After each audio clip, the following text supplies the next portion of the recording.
제 인생이 70번째 가을을 맞이한 날이었습니다. 그날따라 유난히 하늘은 높고 공기는 상쾌했어요. 제 칠순을 축하라도 해주는 듯 창문으로 쏟아지는 아침 햇살이 유난히 따스하게 느껴졌지요.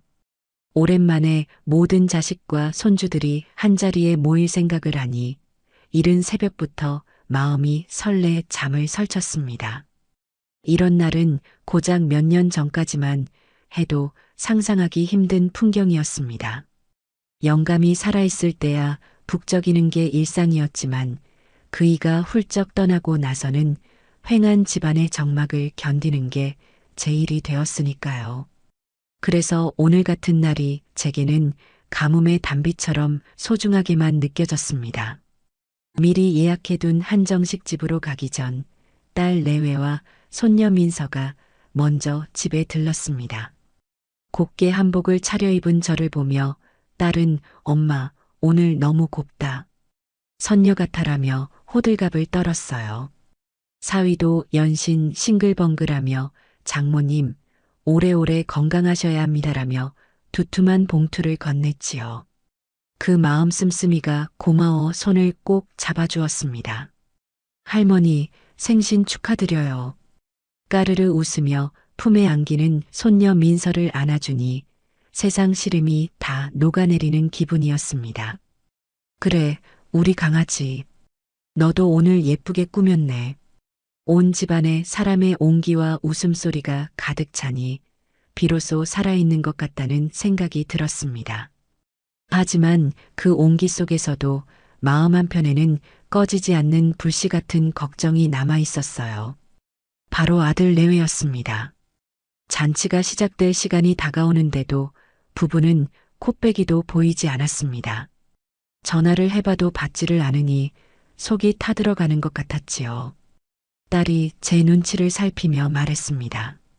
엄마, 정훈 오빠 아직이야? 오는 길에 차가 많이 막히나? 그러게 말이다. 전화를 안 받네.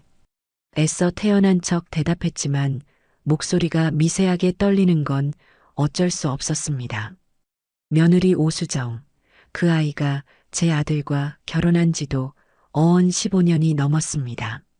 처음에는 싹싹하고 부침성 있는 모습에 저도 마음을 열고 친딸처럼 대하려 노력했어요. 하지만 시간이 흐를수록 특히 제가 남편의 유산인 강남 상가 건물을 아들 내외에게 증여한 후부터 며느리는 조금씩 본색을 드러내기 시작했습니다.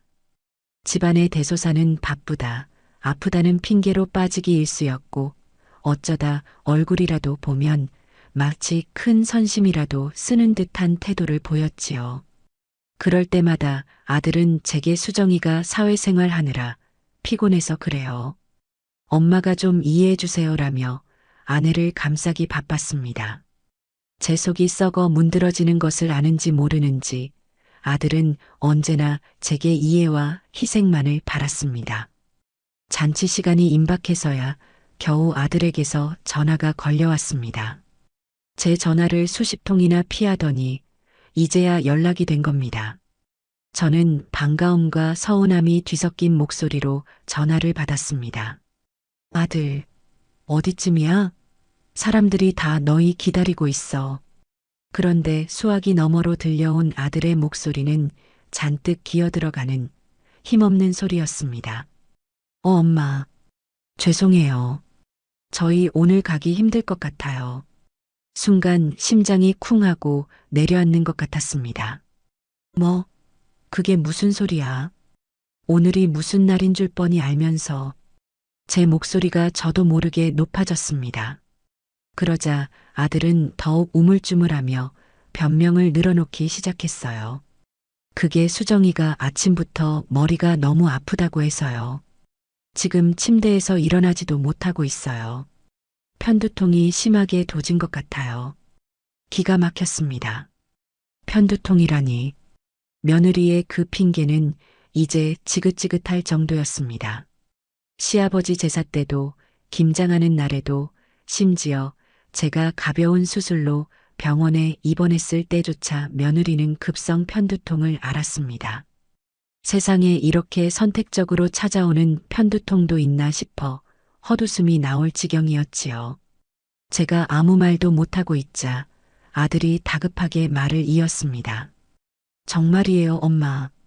얼굴이 새하얗게 질려서 끙끙 앓고 있는데 저라도 혼자 가려고 했더니 옆에서 간호 좀 해달라고 해서 어쩔 수가 없었어요.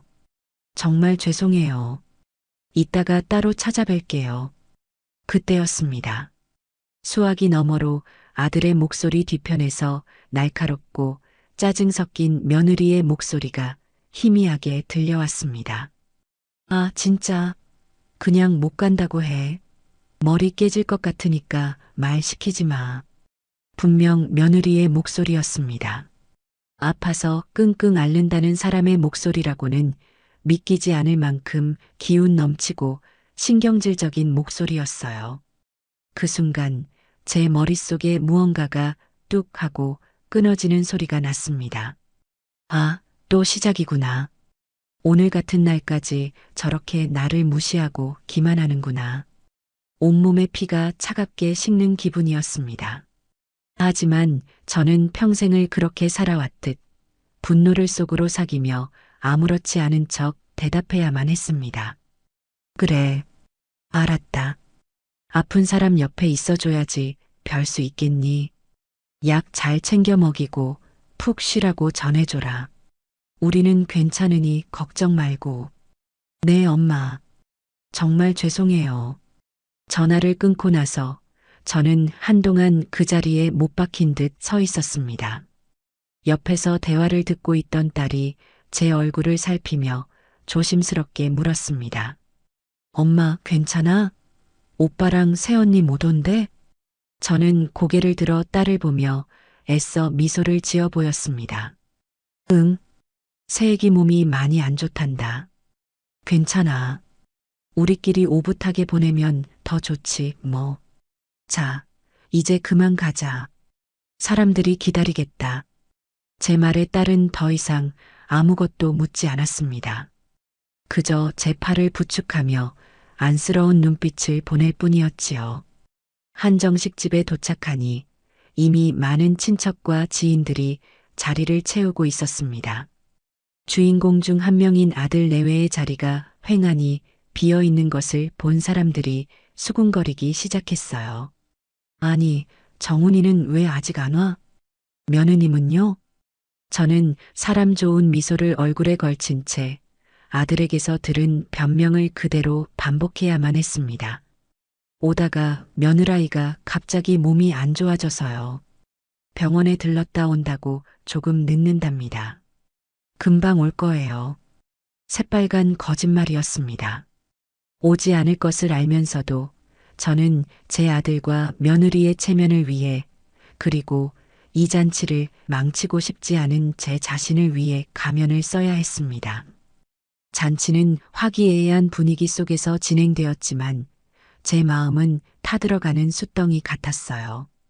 음식은 무슨 맛인지도 몰랐고 사람들의 축하 인사도 귀에 제대로 들어오지 않았습니다. 그저 텅 비어 있는 두 개의 의자만이 제 눈에 아른거릴 뿐이었지요. 그렇게 허무하게 칠순 잔치는 끝이 났습니다. 며칠이 지나고 잔치의 소란스러움이 썰물처럼 빠져나간 집에는 다시 정막만이 남았습니다. 저는 소파에 멍하니 앉아 창밖만 바라보곤 했어요. 아들은 그날 저녁 며느리와 함께 과일 바구니 하나를 들고 집에 찾아왔었습니다. 며느리는 언제 아팠냐는 듯 멀쩡한 얼굴로 어머님, 그날은 정말 죄송했어요. 갑자기 머리가 너무 아파서 정신이 하나도 없었어요 라며 고개를 숙였습니다. 그 뻔뻔한 얼굴을 마주하고 있으려니 속에서 천불이 났지만 저는 또다시 괜찮다. 이제 몸은 다 나았느냐고 물어주는 자애로운 시어머니를 연기해야 했습니다. 아들은 그저 아내와 내 눈치만 살피며 안절부절 못할 뿐이었지요. 그들은 10분도 채 머무르지 않고 서둘러 집을 떠났습니다. 그들이 떠나고 난 뒤 저는 깊은 무력감에 빠졌습니다. 이게 과연 맞는 걸까? 내가 언제까지 이렇게 참고 살아야 하는 걸까? 수십 년간 쌓아온 분노와 서름이 한꺼번에 몰려와 눈물이 핑 돌았습니다.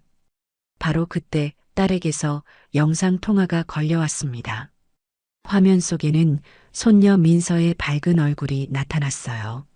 할머니, 뭐하고 계세요? 응, 우리 민서구나. 할머니 그냥 텔레비전 보고 있었지. 민서는 제게 학교에서 있었던 일들을 제잘제잘 이야기하며 저를 웃게 해주었습니다.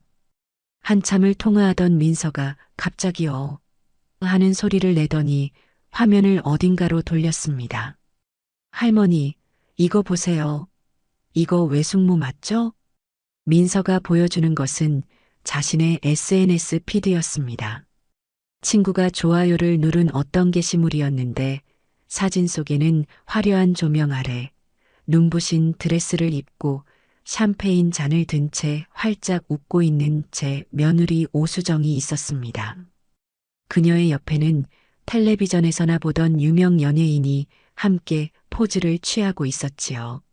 사진 아래에는 이런 글귀가 적혀 있었습니다. 강남 VIP 나이트 파티, 셀럽과 함께 잊지 못할 밤. 그리고 그 게시물이 올라온 날짜는 바로 제 칠순 잔치가 열렸던 그날 밤이었습니다. 순간 제 머리를 무언가가 아주 세게 내리치는 듯한 충격이 왔습니다. 온몸의 감각이 마비되는 것 같았어요. 급성 편두통으로 침대에서 일어나지도 못한다던 며느리가 그 시간에 저렇게 화려한 파티에 참석해 웃고 떠들고 있었던 겁니다. 할머니, 왜 아무 말씀 안 하세요? 외숙모 맞죠? 민서의 목소리가 아득하게 들려왔습니다. 저는 간신히 정신을 차리고 떨리는 목소리로 대답했습니다. 응, 맞네. 내 외숙모. 와, 외숙모 진짜 멋있다. 연예인이랑 사진도 찍고. 근데 할머니 칠순 잔칫날 아니에요, 이거? 민서의 순진한 물음에 저는 가슴이 철렁했습니다. 아니야. 그 다음 날인가 봐. 날짜가 잘못 나왔나 보다. 저는 저도 모르게 또 거짓말을 하고 있었습니다. 어린 손녀에게까지 며느리의 추악한 민낯을 보여주고 싶지 않았기 때문일까요? 아니면 이 끔찍한 진실을 저 자신조차 아직 받아들일 준비가 되지 않았기 때문일지도 모릅니다. 민서야, 그 사진 할머니한테 보내줄 수 있겠니? 내 외숙모, 아주 예쁘게 나왔네. 제 목소리는 제가 듣기에도 낯설 만큼 차갑고 단단했습니다. 민서는 아무것도 모른 채 네, 그럴게요. 라며 밝게 대답했습니다. 잠시 후 띠링하는 소리와 함께 제 휴대폰으로 사진 한 장이 전송되었습니다. 저는 한참 동안 그 사진을 뚫어져라 쳐다보았습니다. 제 칠순을 축하하러 오는 것보다 저 명품 파티에 참석하는 것이 며느리에게는 수백 배는 더 중요했던 겁니다. 저와 제 가족에 대한 최소한의 존중조차 없었던 것이지요. 그동안의 모든 서름과 배신감이 한꺼번에 폭발하며 제 안에서 무언가 단단히 결심이 서는 것을 느꼈습니다. 그래, 이제 더는 참지 않겠다. 그날 밤 저는 뜬 눈으로 밤을 새웠습니다. 며느리의 웃는 얼굴이 담긴 사진을 보고 또 보며 과거의 기억들을 하나씩 되짚어 보았어요. 그러다 문득 5년 전 그날의 기억이 떠올랐습니다. 남편의 3주기를 막 치르고 난 뒤였습니다. 아들 정훈이가 하던 사업이 어려워져 힘들어하는 모습을 보는 게 안쓰러웠어요. 며느리 역시 퇴근하고 돌아오면 돈 문제로 아들과 다투는 날이 잦았습니다. 그 모습을 지켜보던 저는 큰 결심을 했습니다. 남편이 평생 땀 흘려 일궈 제게 남겨준 유산, 강남의 3층짜리 상가 건물을 아들 내외에게 증여하기로 마음먹은 겁니다. 그 건물은 단순한 재산이 아니었습니다. 젊은 시절 시장 한 귀퉁이에서부터 시작해 억척같이 돈을 모아 마련한 우리 부부의 역사이자 자부심이었습니다. 저는 변호사 사무실에서 아들 내외를 앞에 앉히고 말했습니다. 이 건물 너희에게 주마. 이걸로 사업빚도 갚고 남는 월세 수입으로 안정적으로 살아라. 대신 조건이 있다. 너희가 내 노후를 책임져야 한다. 내가 아프거나 힘들 때 내 곁에서 힘이 되어 다오. 그거 하나만 약속해 다오. 그 말을 들은 며느리는 당장이라도 눈물을 쏟을 것처럼 감격한 얼굴로 제 손을 덥석 잡았습니다. 어머님, 세상에 저희에게 이렇게 큰 재산을 정말 감사해요. 걱정 마세요. 저희가 앞으로 어머님 평생 책임지고 모실게요. 매일매일 찾아뵙고 외롭지 않게 해드릴게요. 정말이에요, 어머님. 아들 역시 어머니 감사합니다. 이 은혜 평생 잊지 않고 효도하며 살겠습니다라며 고개를 숙였습니다. 저는 그들의 말을 특히 눈물까지 글썽이며 제 손을 잡던 며느리의 그 약속을 진심이라고 믿었습니다. 제 아들의 어깨를 짓누르던 짐을 덜어주고 제 노후까지 보장받았다는 안도감에 마음이 놓였지요. 하지만 그 약속은 증여 서류의 잉크가 마르기도 전에 거짓말이 되어버렸습니다. 처음 몇 달간은 일주일에 한두 번씩 찾아오던 그들의 발길은 반년이 지나자 한 달에 한 번으로 줄었고 1년이 지나자 명절이나 생신 같은 특별한 날에나 겨우 얼굴을 비추는 정도가 되었습니다. 그리고 이제는 제 칠순 잔치마저 거짓 편두통을 핑계로 오지 않고 명품 파티에나 가는 사이가 되어버린 겁니다. 저는 캄캄한 거실에 홀로 앉아 며느리가 보냈던 달콤한 약속과 VIP 파티에서 환하게 웃고 있는 그녀의 사진을 번갈아 떠올렸습니다. 과거에 순진했던 제 자신이 한심하게 느껴져 실소가 터져나왔습니다.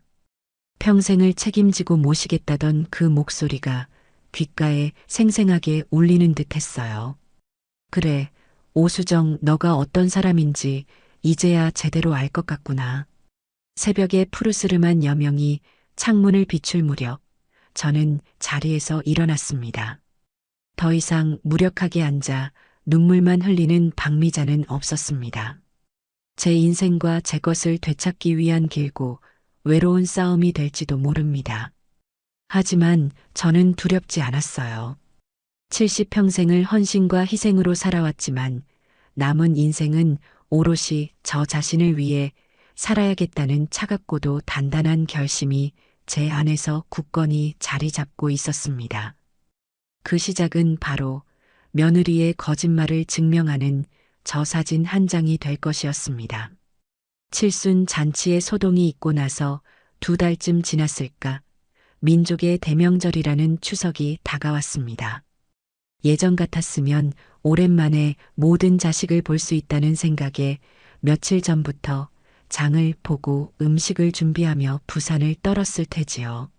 하지만 올해는 아무런 의욕도 생기지 않았습니다. 며느리의 파티 사진을 본 이후로 제 마음속에서는 무언가가 완전히 부서져 내렸기 때문입니다. 이제 명절이라는 것은 제게 더 이상 설렘이나 기다림의 대상이 아니었어요. 그저 또 한 번 며느리의 위선과 아들의 무기력함을 확인해야 하는 피하고 싶은 의무일 뿐이었습니다. 그래도 자식된 도리를 다하러 올 딸 내외와 아무것도 모르는 친척들을 생각해 억지로 몸을 일으켰습니다. 딸은 며칠 전부터 전화해서 엄마 올해는 그냥 다 사서 하자. 힘들게 음식하지 말라고 신신당부를 했어요. 그 마음이 고맙기도 했지만 텅 빈 제사상에 사온 음식을 올리고 싶지는 않았습니다. 그것은 먼저 간 영감에 대한 예의도 제 자신에 대한 예의도 아니라고 생각했지요. 추석 전날 저는 평소처럼 시장에 가 핵곡식과 좋은 과일, 싱싱한 나물들을 사왔습니다.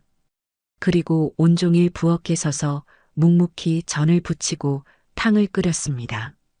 기름 냄새가 온 집안에 진동하고 허리와 다리가 끊어질 듯 아파왔지만 오히려 몸이 고된 것이 끓어오르는 속을 잠재우는 데는 도움이 되는 듯 했습니다. 아무 생각 없이 기계처럼 몸을 움직이는 동안에는 적어도 며느리의 그 뻔뻔한 얼굴을 떠올리지 않아도 되었으니까요. 추석 당일 아침 딸 내외와 손녀 민서가 일찌감치 도착했습니다. 딸은 부엌으로 들어서자마자 산더미처럼 쌓인 음식을 보고 기겁을 하며 제 등짝을 때렸습니다. 엄마, 내가 그렇게 하지 말라고 했는데 이걸 혼자 다 했어? 아이고, 우리 엄마 어떡해. 괜찮다. 매년 하던 건데 뭘. 너희들 먹일 생각하면서 하니까 하나도 안 힘들어. 제 거짓말에 따른 속상한 표정을 지으면서도 이내 팔을 셔츠를 걷어붙이고 저를 돕기 시작했습니다. 사위는 거실에서 제사상 차리는 것을 거들었고 민서는 송편에 꿀을 바르며 조잘조잘 떠들어댔지요. 북적이는 집안의 풍경은 잠시나마 제 마음의 응어리를 잊게 해주었습니다. 차례를 지내고 음복을 할 시간이 되어서야 아들 내외가 모습을 드러냈습니다. 약속이라도 한 듯 항상 모든 것이 끝나고 상을 물릴 때쯤에야 나타나는 것이 그들의 방식이었습니다. 현관문이 열리고 들어서는 며느리의 모습을 본 순간 저는 저도 모르게 혀를 차고 말았습니다. 집에서 편하게 입는 옷도 아니고 그렇다고 명절 분위기에 맞는 단정한 옷도 아니었어요. 몸에 딱 달라붙는 화려한 원피스에 핸드백을 든 모습이 마치 어디 가는 길에 잠깐 들른 손님 같았습니다. 어머님, 저희 왔어요. 차가 너무 막혀서요. 며느리는 입에 발린 변명을 늘어놓으며 거실로 들어섰습니다. 제사상에는 눈길 한 번 주지 않고 소파에 털썩 주저앉아 핸드백에서 휴대폰을 꺼내 들더군요. 그 모습에 딸이 보다 못해 한마디 했습니다. 새언니, 그래도 어른들 계신데 오자마자 휴대폰 보는 건 좀 그렇지 않아요?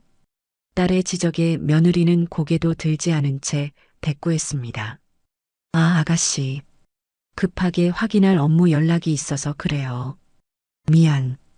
그 건성인 사과에 딸의 얼굴이 불그락푸르락했지만 명절날 싸움을 만들고 싶지 않았는지 입술만 깨물 뿐이었습니다. 아들은 어색하게 웃으며 제 옆으로 와 앉았습니다. 엄마, 많이 힘드셨죠? 아이고, 음식을 이렇게 많이 하셨어요. 됐다. 앉아서 밥이나 먹어라. 저는 퉁명스럽게 대꾸하고는 시선을 돌려버렸습니다.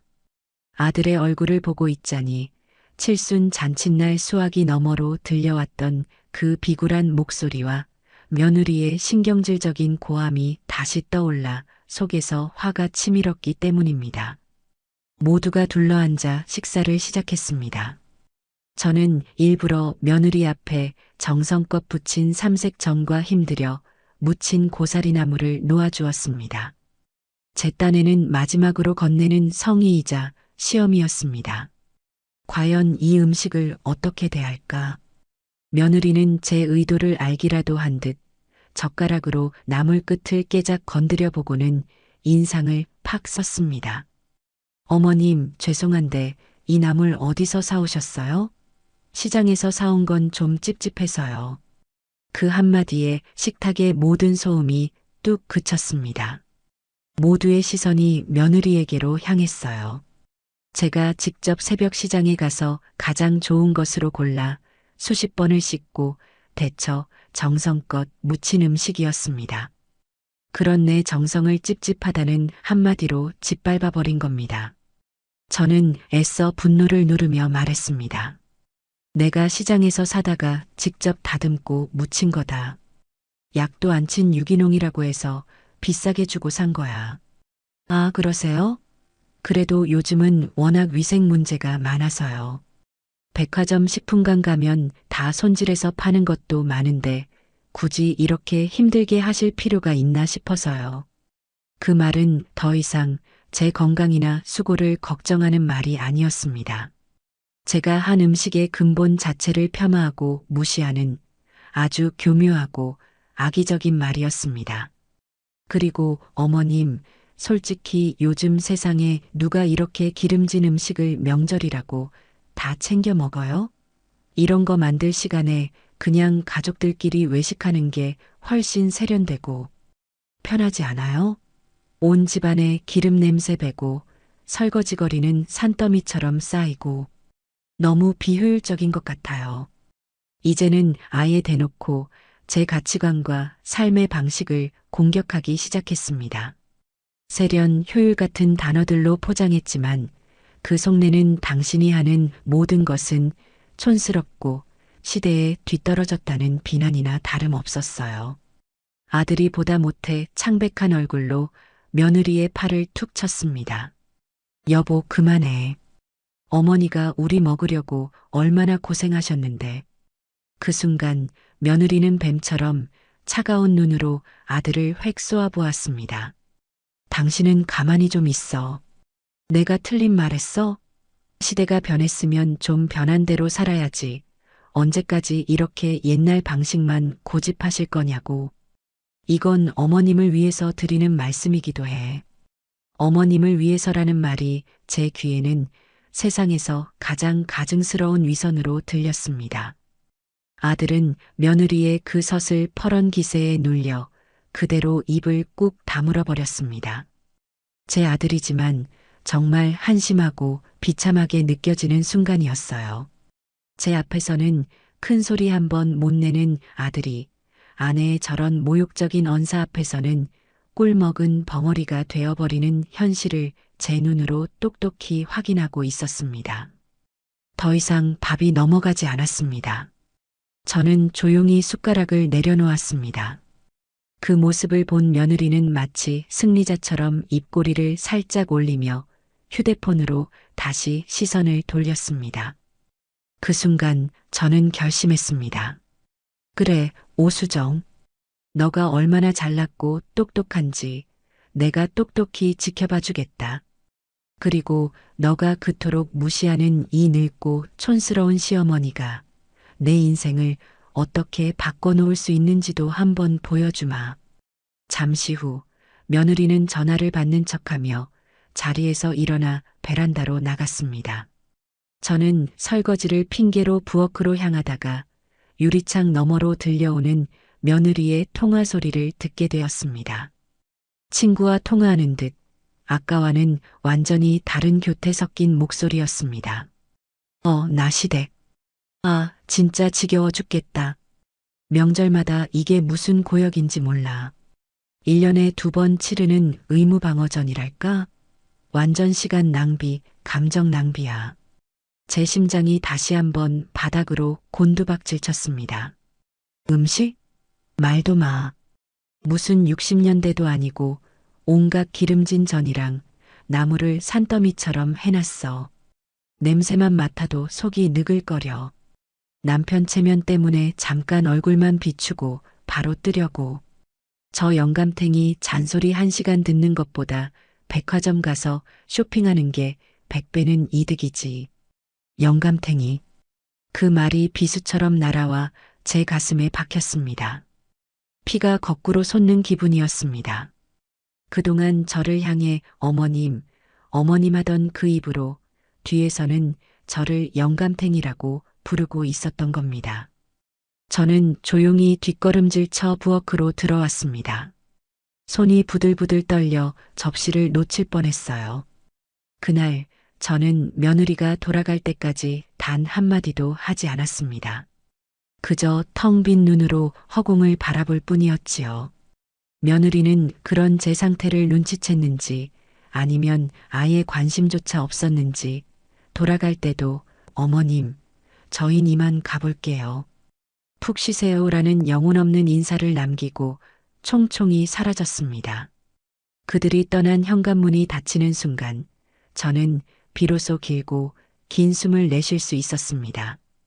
가면 속의 민낯을 확인한 대가는 너무나도 혹독했습니다. 하지만 동시에 제 마음속의 마지막 남은 미련과 동정심마저 완전히 사라지게 만든 중요한 계기가 되었습니다. 이제 더 이상 물러설 곳도 돌아갈 곳도 없었습니다. 추석에 소란이 지나가고 다시 일상으로 돌아온 지 한 달쯤 되었을 때였습니다. 가을비가 추적추적 내리던 어느 날 오후 청천벽력 같은 소식이 들려왔어요. 저와 젊은 시절부터 고향에서 함께 자라 타지인 이곳에 와서도 친자매처럼 의지하며 지내던 친구 경자에게서였습니다. 경자의 딸에게서 울먹이는 목소리로 전화가 걸려온 겁니다. 이모, 저희 엄마가요, 갑자기 쓰러지셨어요.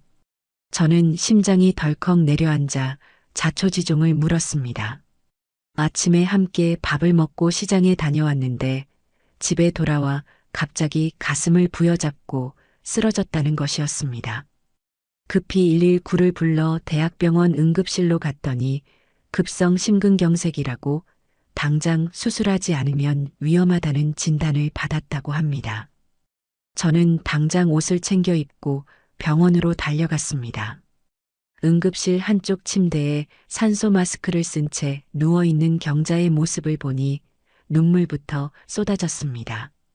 며칠 전까지만 해도 함께 경로당에 가서 웃고 떠들던 친구가 저렇게 사경을 헤매고 있다니 믿을 수가 없었어요. 경자의 딸은 제 손을 붙잡고 하염없이 눈물만 흘렸습니다. 이모, 수술만 하면 괜찮아지실 거래요. 그런데 수술비가 너무 커서 남편을 일찍 여의고 홀로 식당 일을 하며 딸 하나를 키워낸 경자는 가진 재산이 많지 않았습니다. 딸 역시 결혼해서 넉넉지 않은 형편에 아이 둘을 키우고 있었고요. 갑작스러운 수술비와 입원비를 감당하기에는 벅찬 상황이었습니다. 저는 경자 딸의 어깨를 두드리며 말했습니다. 걱정 마라. 돈은 내가 어떻게든 마련해 볼 테니 너는 내 엄마 곁이나 잘 지키고 있어. 병원에서 돌아온 저는 밤새 잠을 이루지 못했습니다. 통장을 확인해 보니 제가 당장 내어줄 수 있는 돈은 500만 원 남짓이었습니다. 수술비로는 턱없이 부족한 금액이었지요. 고민에 고민을 거듭하던 제 머릿속에 잊고 있던 존재가 떠올랐습니다. 바로 제가 아들 내외에게 증여한 강남의 상가 건물이었습니다. 그 건물에서는 매달 꽤 많은 월세가 나오고 있었습니다. 아들 내외의 생활비를 쓰고도 남을 금액이었지요. 저는 그것이 이제 아들 내외의 재산이라는 것을 잘 알고 있었습니다. 하지만 그 재산의 시작은 저와 제 남편의 피와 땀이었습니다. 그리고 부양이라는 약속이 전제된 것이기도 했고요. 저는 이것이 바로 그 부양의 일부가 될 수 있지 않을까 생각했습니다. 제게는 가족이나 다름없는 친구의 목숨이 경각에 달린 위급한 상황이었으니까요. 다음 날 아침 저는 큰 마음 먹고 아들에게 전화를 걸었습니다. 자식에게 돈 얘기를 꺼낸다는 것이 죽기보다 싫었지만 경자를 생각하면 다른 방법이 없었습니다. 아들, 엄마야. 네, 엄마. 웬일이세요? 저는 자초지종을 설명했습니다. 경자가 쓰러져서 급하게 수술을 해야 하는데 형편이 어려워 수술비가 모자라다는 이야기까지요. 그리고 조심스럽게 본론을 꺼냈습니다. 그래서 말인데 혹시 그 상가 월세 나오는 것에서 1,000만 원만 먼저 좀 빌려줄 수 있겠니? 경자네 사정이 나아지면 바로 갚으라고 할게. 안 되면 내가 매달 조금씩이라도 갚아나가마. 제 말이 끝나자 수화기 너머의 아들은 한동안 말이 없었습니다. 어색한 침묵이 흘렀지요. 저는 그 침묵의 의미를 알아차리고 가슴이 싸늘해졌습니다. 이윽고 아들이 우물쭈물 입을 열었습니다. 엄마. 그건 제가 결정할 수 있는 문제가 아니라서요. 수정이랑 상의를 좀 해봐야 할 것 같아요. 또 수정이었습니다. 제 아들은 이제 자기 재산에 대한 권리조차 아내에게 모두 넘겨버린 허수아비나 다름없었습니다. 저는 실망감을 감추고 마른 목소리로 대답했습니다. 그래, 알겠다. 그럼 내 아내랑 상의해보고 다시 연락해다오. 전화를 끊고 기다리는 시간은 지옥처럼 길게 느껴졌습니다. 과연 며느리가 허락을 해줄까? 칠순 잔치와 추석 때의 일을 생각하면 기대하지 않는 편이 나았지만 그래도 사람의 목숨이 달린 일이니 혹시나 하는 신락 같은 희망을 품고 있었습니다. 하지만 그 희망은 2시간 만에 산산조각이 나고 말았습니다. 전화는 아들이 아닌 며느리에게서 직접 걸려왔습니다. 그녀의 목소리는 평소보다도 훨씬 더 차갑고 사무적이었습니다. 마치 은행 직원이 대출 부적격 고객에게 통보하는 듯한 말투였어요. 어머님, 전화 주셨다면서요? 정훈 씨한테 말씀은 들었어요. 저는 침을 한번 삼키고 대답했습니다. 그래. 얘기 들었느냐? 네. 경자 할머니 일은 참 안타깝게 됐네요. 그런데 어머님, 저희도 저희 자금 계획이라는 게 있거든요. 시작부터 가시가 돋친 말이었습니다. 그 건물 월세 수입은 전부 저희 노후 자금이랑 나중에 애들 유학 보낼 돈으로 적금을 붓고 있어요. 지금 여기서 1,000만 원이라는 큰 돈을 빼면 저희 계획이 전부 틀어지게 돼요. 이자 손해도 막심하고요. 저는 기가 막혀서 말이 나오지 않았습니다. 사람의 목숨이 오가는 상황에서 고작 그 이자 손해를 말하고 있는 겁니다. 어머님도 아시겠지만 그 건물은 이제 법적으로 완벽하게 저희 재산이에요. 저희 재산을 가지고 어머님 개인적인 용도로 사용하시려고 하면 저희가 아주 곤란해집니다. 그건 저희 재산이지 어머님 비상금이 아니잖아요. 개인적인 용도, 비상금이라는 단어가 제 심장을 후벼 팠습니다. 며느리에게 제 친구의 목숨값은 그저 제 개인적인 용돈쯤으로 취급되고 있었던 겁니다. 그리고 아버님 돌아가셨을 때 받으신 보험금도 있으시잖아요. 왜 그런 돈은 생각 안 하시고 저희한테만 손을 벌리세요? 저희도 힘들어요, 어머님. 이제는 돌아가신 영감의 보험금까지 들먹였습니다. 그 돈은 제가 평생을 의지해야 할 마지막 보루였습니다. 그걸 알면서도 저런 잔인한 말을 내뱉는 며느리의 모습에 온몸이 떨려왔습니다. 세아가 그래도 사람 목숨이 달린 일이다. 내가 꼭 갚으마. 제발. 제 애원의 며느리는 차갑게 말을 잘랐습니다. 어머님, 자꾸 그렇게 감정적으로 말씀하시면 대화가 안 돼요. 저희는 못 도와드려요. 이게 저희 부부의 공식적인 결정입니다. 경자 할머니 따님한테 알아보라고 하세요. 그럼 이만 끊겠습니다. 뚜뚜하는 신호음만이 제 귓가를 때렸습니다. 저는 한동안 휴대폰을 든 채 망연자실하게 서 있었습니다. 제 평생의 헌신과 호의가 결국 이런 차가운 계산서로 돌아온 겁니다. 그들에게 저는 더 이상 어머니가 아니었습니다. 그저 자신들의 재산에 손을 벌리려는 귀찮고 거추장스러운 짐일 뿐이었어요.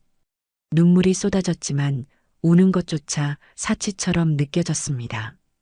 당장 경자의 수술비를 구해야 했으니까요.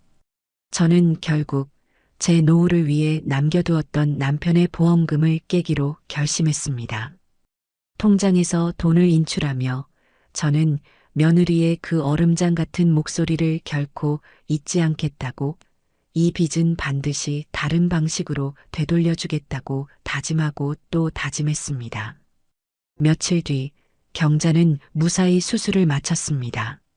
중환자실에 누워있는 친구의 손을 잡으며 저는 안도감과 함께 깊은 자괴감에 시달려야 했습니다. 그런데 바로 그 주말 제 딸에게서 전화가 걸려왔습니다. 딸의 목소리는 어딘가 잔뜩 화가 나 있었습니다. 엄마, 혹시 오빠네 차 새로 뽑은 거 알아? 차? 무슨 차 말이냐? 오늘 백화점 갔다가 우연히 봤어. 정훈 오빠랑 새언니가 번쩍번쩍하는 하얀색 외제차에서 내리더라고. 차에 대해서 잘은 모르지만 딱 봐도 엄청 비싸 보이는 차였어. 그래서 내가 다가가서 아는 척했지. 오빠, 차 새로 뽑았나 봐? 멋지다 했더니 새언니가 뭐라고 했는지 알아? 딸은 분을 사귀지 못하는 목소리로 말을 이었습니다.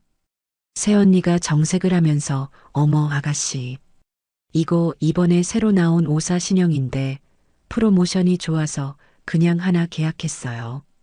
정훈 씨는 아직 운전이 서툴러서 긁을까봐 내가 몰고 다니려고. 호호 이러는 거야. 엄마 친구분 수술비 없다고 할 땐 언제고 그 돈으로 저런 비싼 차를 산 거 아니야. 내가 너무 화가 나서 한마디 하려다가 오빠 얼굴 봐서 겨우 참았어. 딸의 말을 듣는 순간 제 머릿속에 마지막 이성의 끈이 완전히 끊어지고 말았습니다. 제 친구가 병상에서 죽어갈 때 자금 계획과 이자 손해를 운운하며 돈 1,000만 원을 거절했던 며느리가 그 돈의 몇 배는 좋게 될 최고급 외제차를 프로모션이 좋아서 샀다는 겁니다. 그 차는 분명 제 남편의 피와 땀이 서린 건물에서 나오는 월세로 산 것이겠지요. 자신들의 사치와 허영을 위해서는 아낌없이 쓰면서 시어머니의 간절한 부탁은 매몰차게 내친 그들의 이중성에 치가 떨렸습니다. 그들이 산 것은 단순한 차가 아니었습니다. 그것은 제 인내와 호의를 깔아뭉개고 달리는 탐욕의 마차였습니다. 며느리가 새로 뽑은 외제차 소식을 듣고 난 뒤 며칠을 뜬 눈으로 밤을 새웠습니다. 배신감과 분노로 심장이 새까맣게 타들어가는 것 같았어요. 이대로는 안 되겠다. 더 이상 당하고만 있을 수는 없다. 무엇이라도 해야 했습니다. 하지만 무엇을, 어떻게 시작해야 할지 막막하기만 했습니다. 그렇게 답답한 마음을 안고 며칠을 보내던 어느 날 저는 저도 모르게 버스를 타고 강남으로 향하고 있었습니다. 제 발길이 향한 곳은 바로 이제는 더 이상 내 것이 아닌 아들 내외에게 물려준 그 상가 건물이었습니다. 그곳에 가면 무언가 실마리를 찾을 수 있을 것만 같았기 때문입니다. 오랜만에 찾은 거리는 많이 변해 있었지만 골목 어귀에 들어서자 익숙한 3층짜리 건물이 눈에 들어왔습니다. 남편과 함께 저 건물을 계약하고 얼마나 기뻐했었는지, 낡은 건물을 수리하고 새 단장하며 얼마나 애정을 쏟았는지 모든 기억이 파노라마처럼 스쳐 지나갔습니다. 한때는 내 인생의 자부심이었던 저 건물이 이제는 내 가슴에 박힌 가장 큰 가시가 되어버렸다는 사실에 만감이 교차했습니다. 저는 건물 1층에 있는 카페로 들어섰습니다. 제가 건물을 소유하고 있을 때부터 장사를 시작한 젊은 박 사장이 운영하는 곳이었지요. 박 사장은 저를 보더니 깜짝 놀라며 달려 나왔습니다. 아니, 사장님, 이게 얼마만입니까? 어쩐 일로 여기까지 오셨어요? 박 사장은 저를 어머님이나 할머니가 아닌 예전처럼 사장님이라고 불러주었습니다. 그 호칭 하나에 울컥하며 눈시울이 뜨거워졌어요. 박 사장, 잘 지냈는가? 그냥 근처에 볼 일이 있어서 왔다가 커피나 한잔할까 하고 들렀네. 잘 오셨습니다. 아이고, 이렇게 다시 뵈니 너무 좋네요. 어서 안으로 드세요. 박 사장은 저를 가장 아늑한 자리에 안내하고는 따뜻한 커피와 케이크를 내왔습니다. 돈을 내려고 하자, 에이 사장님. 제가 예전에 사장님께 받은 은혜가 얼만데요. 그냥 편히 드세요라며 손사래를 쳤습니다. 그의 따뜻한 마음에 얼어붙었던 제 마음이 조금은 녹는 듯 했습니다. 저는 커피를 마시며 조심스럽게 물었습니다. 요즘 장사는 좀 어떤가? 새 건물주는 잘해주고? 제 질문에 박 사장은 기다렸다는 듯 깊은 한숨을 내쉬었습니다. 사장님 하소연 좀 해도 될까요? 정말 죽을 맛입니다. 그의 얼굴에 그늘이 가득했습니다. 그는 주변을 한번 살피더니 목소리를 낮춰 불만을 털어놓기 시작했습니다. 새 사장님, 그러니까 사모님 정말 보통 분이 아니세요. 오시자마자 다짜고짜 월세를 지금의 2배로 올려달라고 통보를 하시는 겁니다. 요즘 경기도 안 좋고 장사도 예전 같지 않은데 월세를 2배나 올리면 저는 여기서 장사하지 말라는 소리나 마찬가지거든요. 2배? 저는 제 귀를 의심했습니다. 그 주변 시세가 아무리 올랐다 한들 기존 세입자에게 한꺼번에 월세를 2배나 올리는 것은 상도에 어긋나는 일이었습니다. 그래서 내가 사정을 좀 봐달라고 조금만이라도 조정해달라고 몇 번을 부탁드렸는지 모릅니다. 그런데 눈 하나 깜짝 안 하더라고요. 계약서대로 하는 건데 무슨 문제냐는 식이었어요. 정으로 장사하던 사장님이 계실 때가 얼마나 좋았는지 매일같이 후회합니다. 이야기는 거기서 그치지 않았습니다. 그뿐만이 아닙니다. 지난 여름 장마 때 천장에서 물이 새서 벽지가 다 젖고 곰팡이가 피었어요. 손님들 보기에도 안 좋고 위생상으로도 문제가 있어서 몇 번이나 수리를 해달라고 전화를 드렸습니다. 그런데 뭐라고 하셨는지 아십니까? 그건 박 사장님이 알아서 하셔야죠. 건물주는 그런 사소한 것까지 신경 안 써요라고 하시더군요. 아니, 건물주가 수리 의무를 다하는 건 당연한 건데 그걸 세입자한테 떠넘기는 경우가 어디 있습니까? 박 사장은 분통을 터뜨렸습니다. 며느리가 제게 했던 행동과 똑같았습니다. 철저히 자신의 이익만 계산하고 상대방의 사정이나 도의적인 책임은 안중에도 없는 모습. 그 아이에게 정이나 배려 같은 단어는 존재하지 않는 것 같았습니다.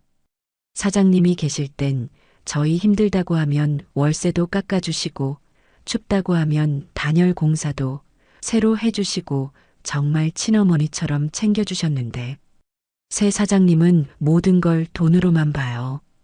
건물에 찾아올 때도 항상 무슨 문제가 있나 감시하러 오는 사람처럼 눈을 부라리고 저희 직원들한테까지 함부로 대합니다. 직원들이 무서워서 그분 오는 날은 다들 숨도 제대로 못 쉬어요. 저는 씁쓸한 미소를 지으며 박 사장의 등을 두드려 주었습니다. 많이 힘들었겠구먼. 미안하네. 내가 사람을 잘못 봐서 박 사장까지 고생하게 만들었어. 아닙니다, 사장님. 사장님이 뭐가 미안하세요. 그 사람이 이상한 거죠. 박 사장은 잠시 머뭇거리더니 무언가 결심한 듯 제게 더 가까이 다가와 속삭였습니다. 사장님, 혹시나 해서 드리는 말씀인데 조심하셔야 할 것 같아요. 사실 얼마 전에 은행에서 사람들이 단체로 와서 건물을 샅샅이 훑어보고 갔습니다. 감정평가사니 뭐니 하면서 사진 찍고 난리도 아니었어요. 은행 사람들이? 네. 그래서 이상하게 생각하고 있었는데 부동산 하는 친구한테서 이상한 소문을 들었습니다. 새 사장님이 이 건물을 담보로 아주 큰 돈을 대출받으려고 한다는 겁니다. 그렇게 대출받은 돈으로 요즘 유행한다는 바이오 주식인가 뭔가를 사려고 한다는 소문이 파다해요. 그거 아주 위험한 거라던데 사장님, 평생 모으신 재산이잖아요. 저러다 잘못되면 건물 날아가는 거 한순간입니다. 제가 너무 걱정이 돼서 오지랖인 줄 알면서도 말씀드리는 겁니다. 박 사장의 말을 듣는 순간 제 머릿속이 띵하고 울렸습니다. 친구의 수술비 1,000만 원은 아깝다며 벌벌 떨던 며느리가 제 남편의 유산인 건물을 담보로 위험천만한 주식 투자를 하려 한다는 것이었습니다. 그것은 더 이상 월세를 받아 안정적으로 생활하는 수준의 문제가 아니었어요. 건물의 존립 자체를 위협하는 도박과도 같은 행위였습니다. 저는 박 사장의 손을 꼭 잡았습니다. 박 사장 정말 고맙네. 아주 중요한 얘기를 해줬어. 정말 고마워. 별 말씀을요. 저는 사장님이 잘 되셨으면 좋겠습니다. 혹시라도 제가 도울 일이 있다면 언제든지 말씀하세요. 제가 받은 은혜 꼭 갚고 싶습니다. 카페를 나오며 저는 더 이상 슬퍼하거나 분노할 시간이 없다는 것을 깨달았습니다. 이제는 행동해야 할 때였습니다. 박 사장은 제게 단순한 동정이나 위로를 건넨 것이 아니었어요. 그는 제게 반격의 무기를 쥐어준 뜻밖의 동맹이었습니다. 저는 그의 도움을 발판 삼아 제 것을 되찾기 위한 구체적인 계획을 세우기 시작했습니다. 제 인생의 가장 중요한 싸움은 바로 지금부터 시작이었습니다. 박 사장과의 만남 이후 제 머릿속은 이전보다 훨씬 더 명료해졌습니다. 단순한 감정 싸움이 아니라 며느리의 부당한 행위에 맞서 내 재산을 지켜내야 하는 전쟁이라는 인식이 확고해졌지요. 전쟁에서 이기기 위해서는 철저한 준비와 확실한 증거가 필요했습니다. 감정적인 호소는 더 이상 통하지 않는다는 것을 뼈저리게 깨달았으니까요. 집으로 돌아온 저는 가장 먼저 손녀 민서를 불렀습니다. 똑똑하고 마음 따뜻한 민서라면 제 복잡한 심경을 이해하고 든든한 아군이 되어줄 것이라는 믿음이 있었습니다. 주말에 집에 놀러온 민서를 제 방으로 조용히 불렀습니다. 민서는 무슨 비밀 이야기라도 하려는 제 모습에 호기심 가득한 눈으로 저를 쳐다보았어요. 저는 민서를 앞에 앉히고 어렵게 입을 열었습니다. 모든 사실을 다 털어놓을 수는 없었지만 제가 왜 도움이 필요한지에 대해서는 솔직하게 이야기했습니다. 민서야, 할머니가 요즘 좀 힘든 일이 있단다. 그래서 내 외숙모에 대해서 그리고 할머니가 물려준 저 강남 건물에 대해서 좀 알아봐야 할 게 생겼어. 이건 아주 중요한 문제라 할머니 혼자서는 하기가 힘이 부치는구나. 우리 민서가 컴퓨터도 잘하고 똑똑하니까 할머니 좀 도와줄 수 있겠니? 저는 며느리가 저를 속였다거나 돈을 주지 않았다는 식의 직접적인 비난은 피했습니다. 대신 재산을 안전하게 지키기 위해 조사가 필요하다는 식으로 이야기했지요. 민서는 제 심각한 표정을 보더니 고개를 끄덕이며 야무지게 대답했습니다. 할머니, 무슨 말씀이신지 알겠어요. 걱정 마세요. 제가 할머니의 비밀 탐정이 되어 드릴게요. 뭘 하면 돼요? 어린 손녀의 그 한마디에 코끝이 찡해졌습니다. 저는 민서에게 그동안 제가 겪었던 일들을 바탕으로 수집해야 할 정보들을 차근차근 설명해 주었습니다. 가장 먼저 필요했던 것은 며느리의 이중 생활을 증명할 객관적인 증거들이었습니다.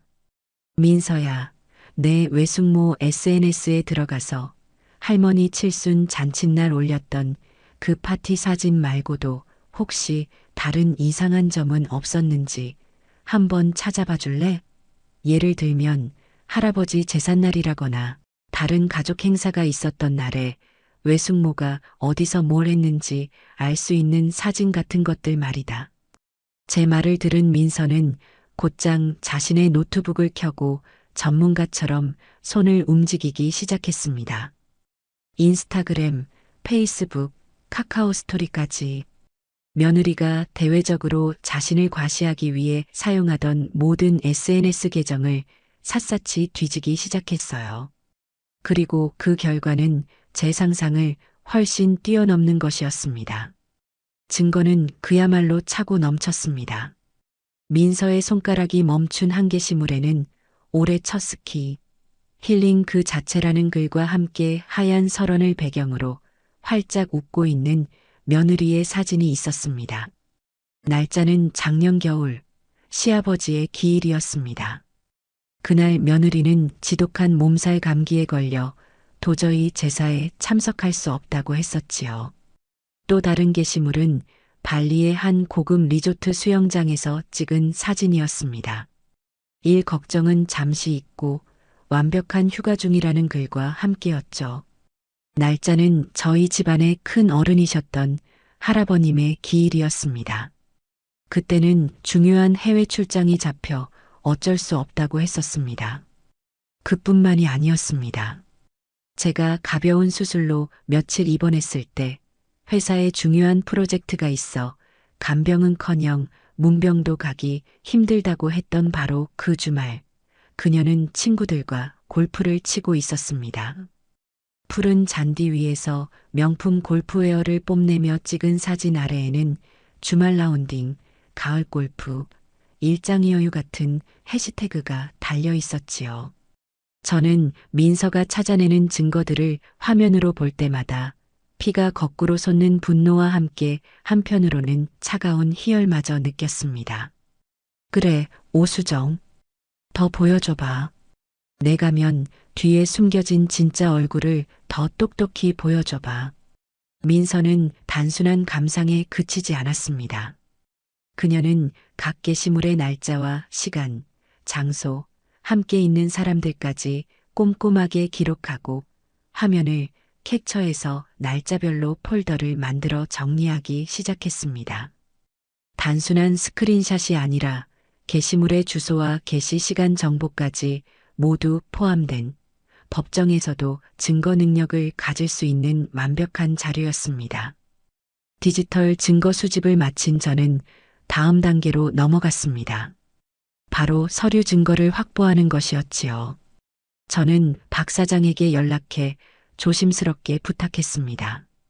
박 사장, 혹시 새 건물주에게서 받은 월세 인상 통보 문자나 이메일이 남아있다면 나에게 좀 보내줄 수 있겠는가? 그리고 수리 요청을 했는데 거절당했던 내용도 혹시 문자로 주고받은 게 있다면 그것도 좀 부탁하네. 내가 꼭 필요한 곳에 쓰려고 하네. 절대로 박 사장에게는 피해가 가지 않도록 하겠네. 박 사장은 제 부탁에 두말 없이 알겠습니다. 사장님, 바로 정리해서 보내드리겠습니다. 라고 대답해 주었습니다. 잠시 후 제 휴대폰으로 며느리가 보낸 차가운 통보 문자와 수리 요청을 묵살하는 내용의 대화 캡처본들이 속속 도착했습니다. 계약 기간이 만료되었으니 다음 달부터 월세를 100% 인상합니다. 동의하지 않으시면 가게를 비워주시기 바랍니다. 누수 문제는 임차인께서 직접 해결하셔야 할 부분입니다. 더 이상 관련 연락은 삼가주세요 등 그녀의 비정하고 탐욕스러운 민낯이 담긴 증거들이었습니다. 주말 내내 저와 민서는 오수진 사건 파일이라는 이름의 거대한 파일을 만들기 시작했습니다. 처음에는 그저 막막했지만 제 비밀 탐정이 되어주겠다며 눈을 빛내는 손녀를 보니 없던 용기도 솟아나는 듯 했습니다. 우리는 노트북을 사이에 두고 마주 앉았습니다. 자, 할머니. 외숙모 SNS부터 다시 차근차근 볼게요. 먼저 할머니 칠순 잔칫날부터요.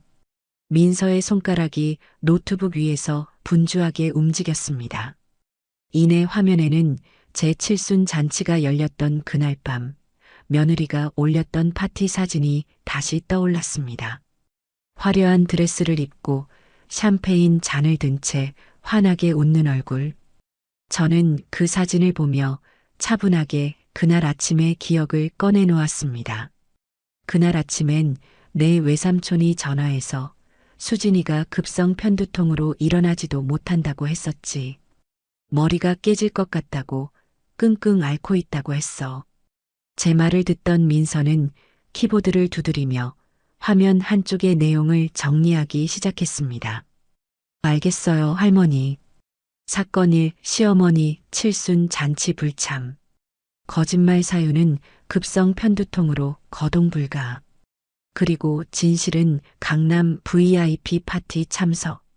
와 사진 속 얼굴은 하나도 안 아파 보이는데 정말 너무하시네요. 손녀의 분노 어린 목소리에 저는 오히려 더 차분해졌습니다. 우리는 시간 순서를 거슬러 올라갔습니다. 민서가 스크롤을 내리다 말고 외쳤습니다. 할머니, 작년 겨울 할아버지 제삿날이에요. 화면에는 하얀 설원을 배경으로 최신 유행하는 스키복을 입고 만세를 부르는 며느리의 사진이 있었습니다. 해맑게 웃는 그 얼굴 어디에도 아픔이나 슬픔의 기색은 찾아볼 수 없었지요. 저는 그 사진을 보며 씁쓸하게 입을 열었습니다. 그날은 지독한 몸살 감기에 걸렸다고 오한이 들어서 꼼짝도 못하겠다고 문자를 보냈었다. 걱정 말라는 말과 함께 민서는 기가 막힌다는 듯 헛웃음을 쳤습니다. 몸살 감기 걸린 사람이 스키를 타러 가요? 말도 안 돼. 사건 2 시아버지 기일 불참.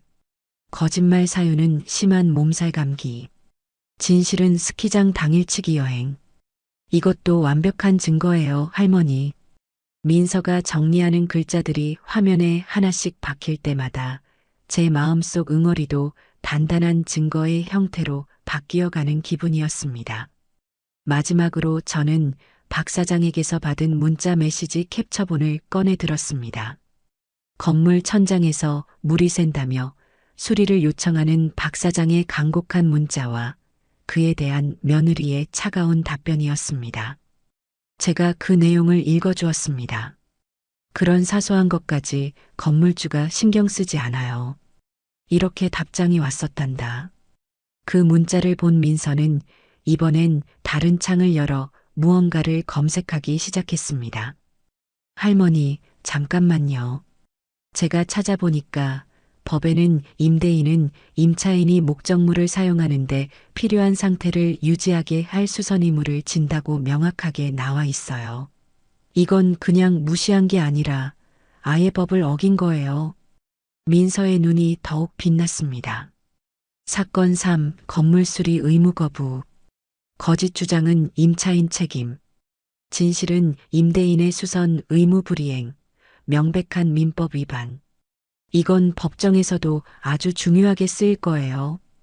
우리는 그렇게 밤이 깊어가는 줄도 모르고 며느리의 거짓말과 위선의 조각들을 하나씩 맞추어 나갔습니다.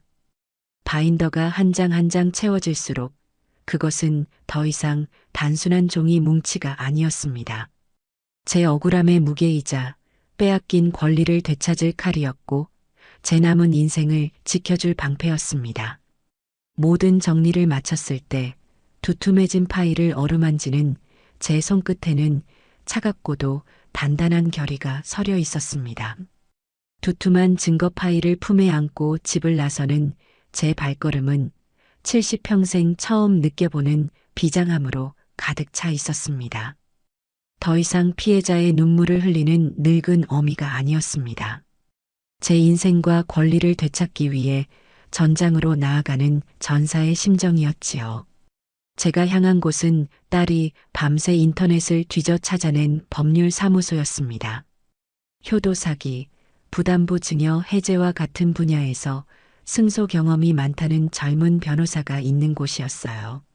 사무실은 강남의 거대한 빌딩 숲에 있는 화려한 곳이 아니었습니다.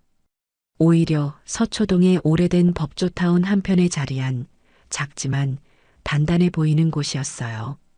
문을 열고 들어서자 젊은 여직원이 상냥하게 저를 맞았고 잠시 후 상담실에서 이준영 변호사라는 명패가 놓인 책상 앞에 앉게 되었습니다. 생각보다도 훨씬 젊은 변호사의 모습에 솔직히 처음에는 조금 불안한 마음이 들기도 했습니다. 저렇게 젊은 사람이 내 이 복잡하고 기구한 사연을 제대로 이해나 할 수 있을까 하는 의구심이었지요. 어머님 오시느라 고생 많으셨습니다. 박민정님께 대략적인 이야기는 전해 들었습니다.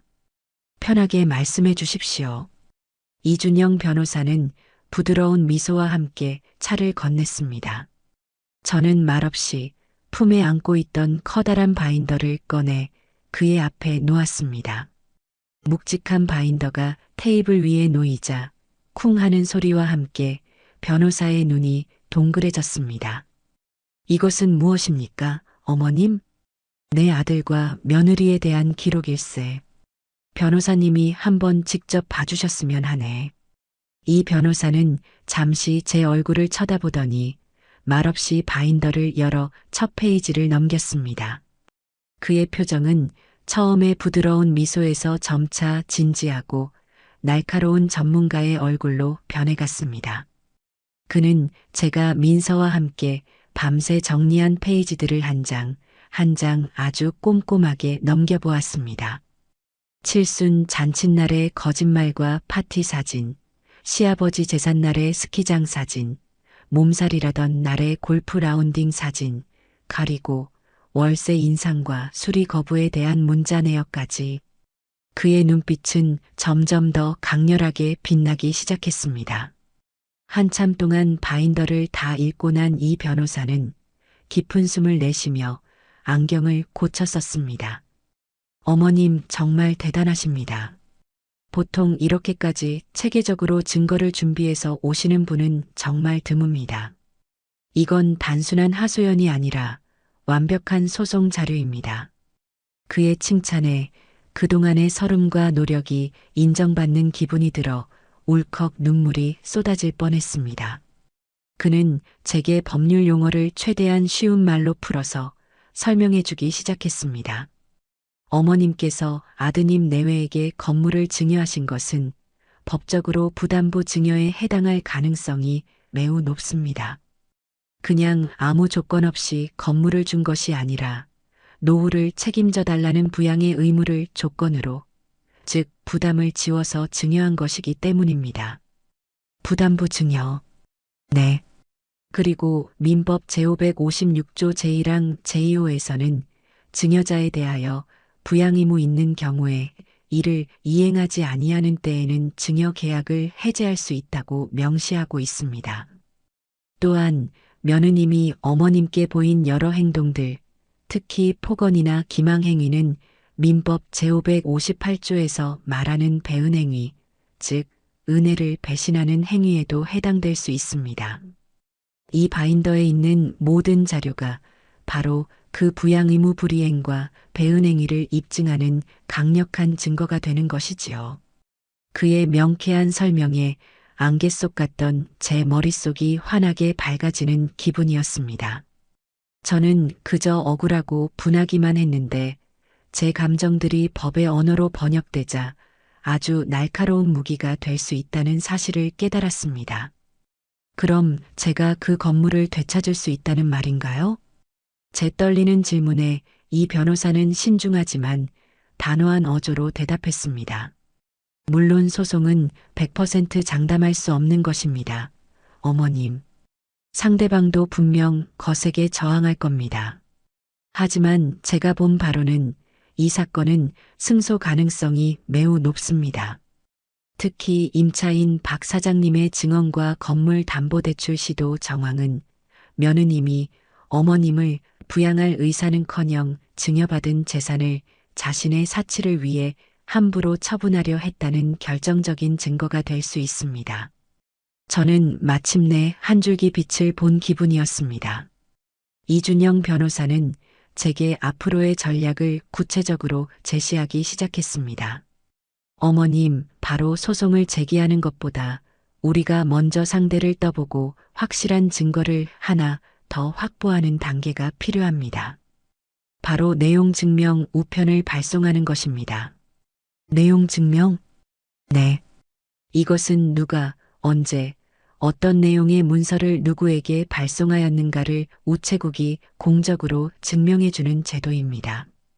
법적인 강제력은 없지만 상대방에게는 엄청난 심리적 압박을 주게 됩니다. 그리고 우리의 의사를 명확하게 전달했다는 공식적인 증거가 되지요. 이 변호사는 말을 이었습니다. 가장 중요한 것은 이 내용 증명을 받은 며느님의 반응입니다. 제 경험상 이런 경우 상대방은 아주 감정적이고 격한 반응을 보이게 되어 있습니다. 아마 어머님께 전화를 걸어 폭언을 쏟아낼 가능성이 높아요. 그리고 그 반응이 바로 우리가 법정에서 사용할 가장 강력하고 새로운 증거가 될 겁니다. 그의 말대로라면 며느리의 그 오만하고 버릇없는 성격이 오히려 제게는 가장 큰 무기가 될 수 있다는 것이었습니다. 저는 그의 치밀함에 감탄하며 고개를 끄덕였습니다. 이 변호사는 즉석에서 내용 증명 초안을 작성하기 시작했습니다. 내용은 최대한 감정을 배제하고 사실에 기반하여 정중하지만 단호하게 작성되었습니다. 수신인 오수정, 김정훈 귀하, 발신인 박미자.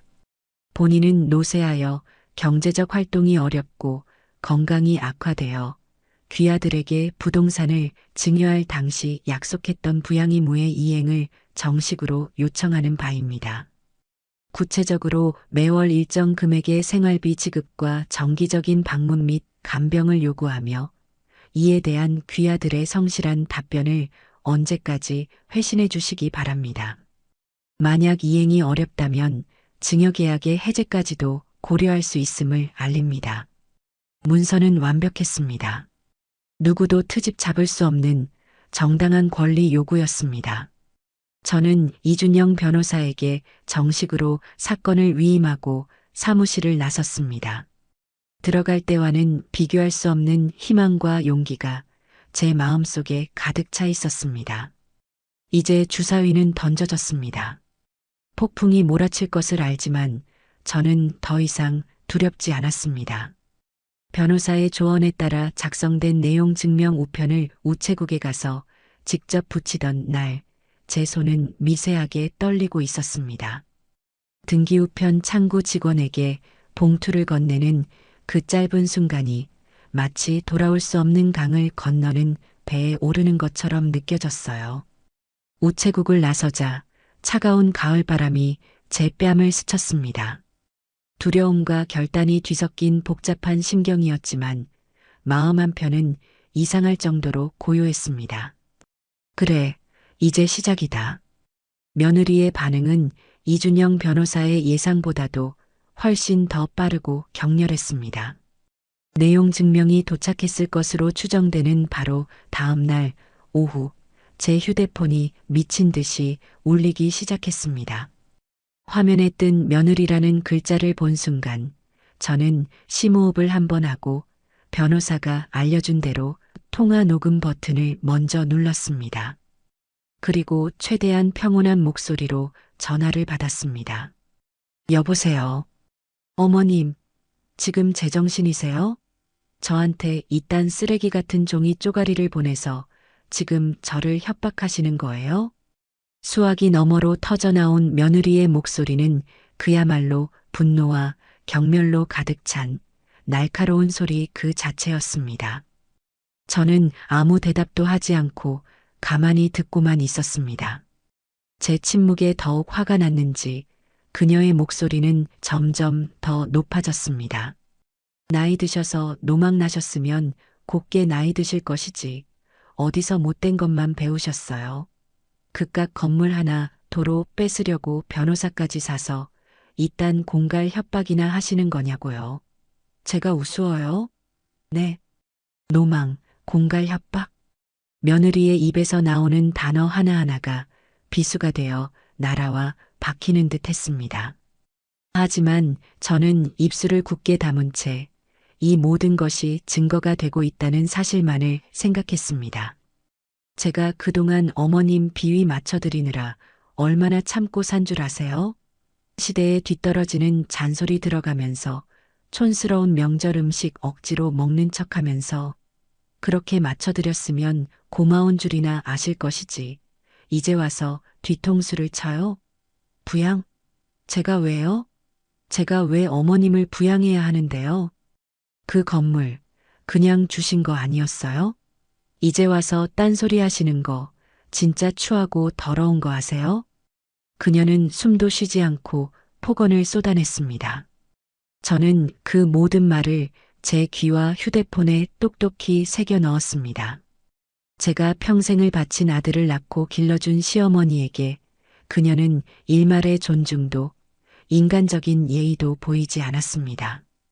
오직 자신의 재산을 뺏길지도 모른다는 탐욕과 분노만이 가득했습니다. 두고 보세요. 웃기지 마시라고 하세요. 어머님이 법으로 해서 저 이길 수 있을 것 같아요? 제가 어떤 변호사를 쓸 건지 상상도 못 하실걸요? 괜히 긁어부스럼 만들지 마시고 그 종이 쪼가리 당장 회수하세요. 안 그러면 저도 가만히 안 있어요. 아시겠어요? 철컥하는 소리와 함께 전화는 일방적으로 끊겼습니다. 저는 한동안 그 자리에서 움직일 수가 없었어요. 분노와 슬픔보다는 오히려 그녀의 어리석음에 대한 연민과 함께 모든 것이 끝났다는 안도감이 밀려왔습니다. 그녀는 스스로 제 무덤을 아주 깊고 넓게 파고 있었습니다.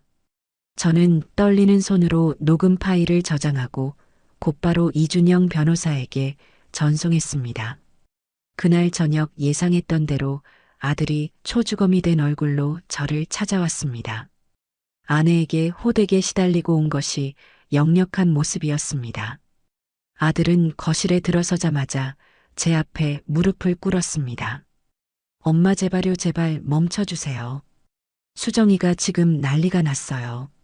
이혼하자고 집안이 풍비박산 나게 생겼다고요. 제가 다 잘못했어요. 엄마, 제발 소송 같은 건 그냥 없던 일로 하고 우리끼리 좋게 풀면 안 될까요? 아들은 울먹이며 제 바짓가랑이를 붙잡았습니다. 저는 그런 아들의 모습을 차갑게 내려다보았습니다. 좋게 풀어? 그 말이 제 가슴에 불을 질렀습니다. 칠순 잔칫날의 거짓말도, 추석날의 모욕도, 친구의 수술비를 외면했던 그 비정함도 모두 좋게 넘어갔던 결과가 지금의 이 비극을 만들었습니다. 순간 저도 모르게 손이 올라갔습니다. 짝! 하는 소리와 함께 제 손바닥이 아들의 뺨에 얹혔습니다. 제 평생 자식의 몸에 손을 대본 것은 처음이었습니다. 아들은 충격받은 얼굴로 저를 쳐다보았고 제 손바닥 역시 불에 댄 듯 화끈거렸습니다. 정신 차려라, 이놈아. 제 목소리는 분노로 떨리고 있었습니다. 너가 내 어미가 온갖 수모를 당할 때 입 꾹 다물고 내 아내 뒤에 숨어서 방관했던 죄다. 너가 내 가정을 바로 세우지 못하고 무엇이 옳고 그른지 분간조차 못하는 바보로 산 죄야. 그런데 이제 와서 좋게 풀어? 이미 강은 건넜다. 이건 더 이상 너와 내 아내, 그리고 나, 우리 셋만의 문제가 아니야. 이건 우리 가문의 명예가 걸린 문제고 짓밟힌 내 인생을 되찾는 문제다. 그러니 너는 이제 빠져. 제 단호한 말에 아들은 더 이상 아무 말도 하지 못하고 고개를 떨구었습니다. 어쩌면 아들도 알고 있었을지 모릅니다. 이 모든 것이 이미 돌이킬 수 없는 지경에 이르렀다는 것을요. 아들이 망연자실한 채 돌아간 뒤 며느리에게서 마지막 통첩 같은 문자 메시지가 도착했습니다. 어머님, 결국 이렇게 나오시겠다 이거죠? 좋아요. 그깟 건물 하나 가지고 유세는. 그거 없어도 저희 먹고 사는데 아무 지장 없거든요. 어디 한번 해보세요. 법으로 해서 이기실 수 있는지.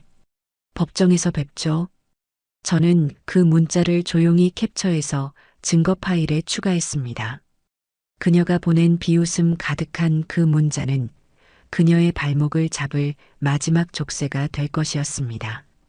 강은 완전히 건넜고 이제 남은 것은 거친 파도를 헤쳐나가는 일뿐이었습니다. 며느리와의 전면전이 선포된 이상 더 이상 혼자서만 싸울 수는 없었습니다. 이것은 단순히 저와 며느리 사이의 재산 다툼이 아니라 한 가문의 어른이 부당하게 멸시당하고 기만당한 우리 가족 전체의 문제라고 생각했기 때문입니다. 저는 소송을 제기하기에 앞서 모든 가족의 지지와 동의를 구하기로 결심했습니다. 제 결정을 알리고 그들의 앞에서 며느리의 민낯을 낱낱이 공개해야만 했습니다. 주말 저녁 저는 딸 내외와 제 남동생 부부 그리고 멀리 사는 여동생까지 모두 저희 집으로 불렀습니다. 갑작스러운 호출에 다들 무슨 일이냐며 걱정스러운 얼굴로 거실에 모여 앉았습니다. 무겁게 가라앉은 공기 속에서 저는 비장한 표정으로 입을 열었습니다.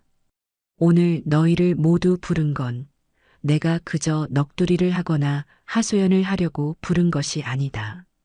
우리 가문의 명예가 걸린 아주 중요한 일에 대해 너희에게 알리고 너희의 동의와 지지를 구하기 위해서다. 제 말에 가족들은 모두 긴장한 표정으로 저를 바라보았습니다. 저는 탁자 위에 그동안 준비해온 이제는 제 몸의 일부처럼 느껴지는 두툼한 바인더를 올려놓았습니다. 그리고 첫 페이지를 넘겨 칠순 잔칫날의 이야기를 시작으로 모든 것을 털어놓기 시작했습니다. 저는 바인더의 페이지를 하나씩 넘겨가며 며느리가 저질러온 만행들을 차분하지만 단호한 목소리로 설명했습니다.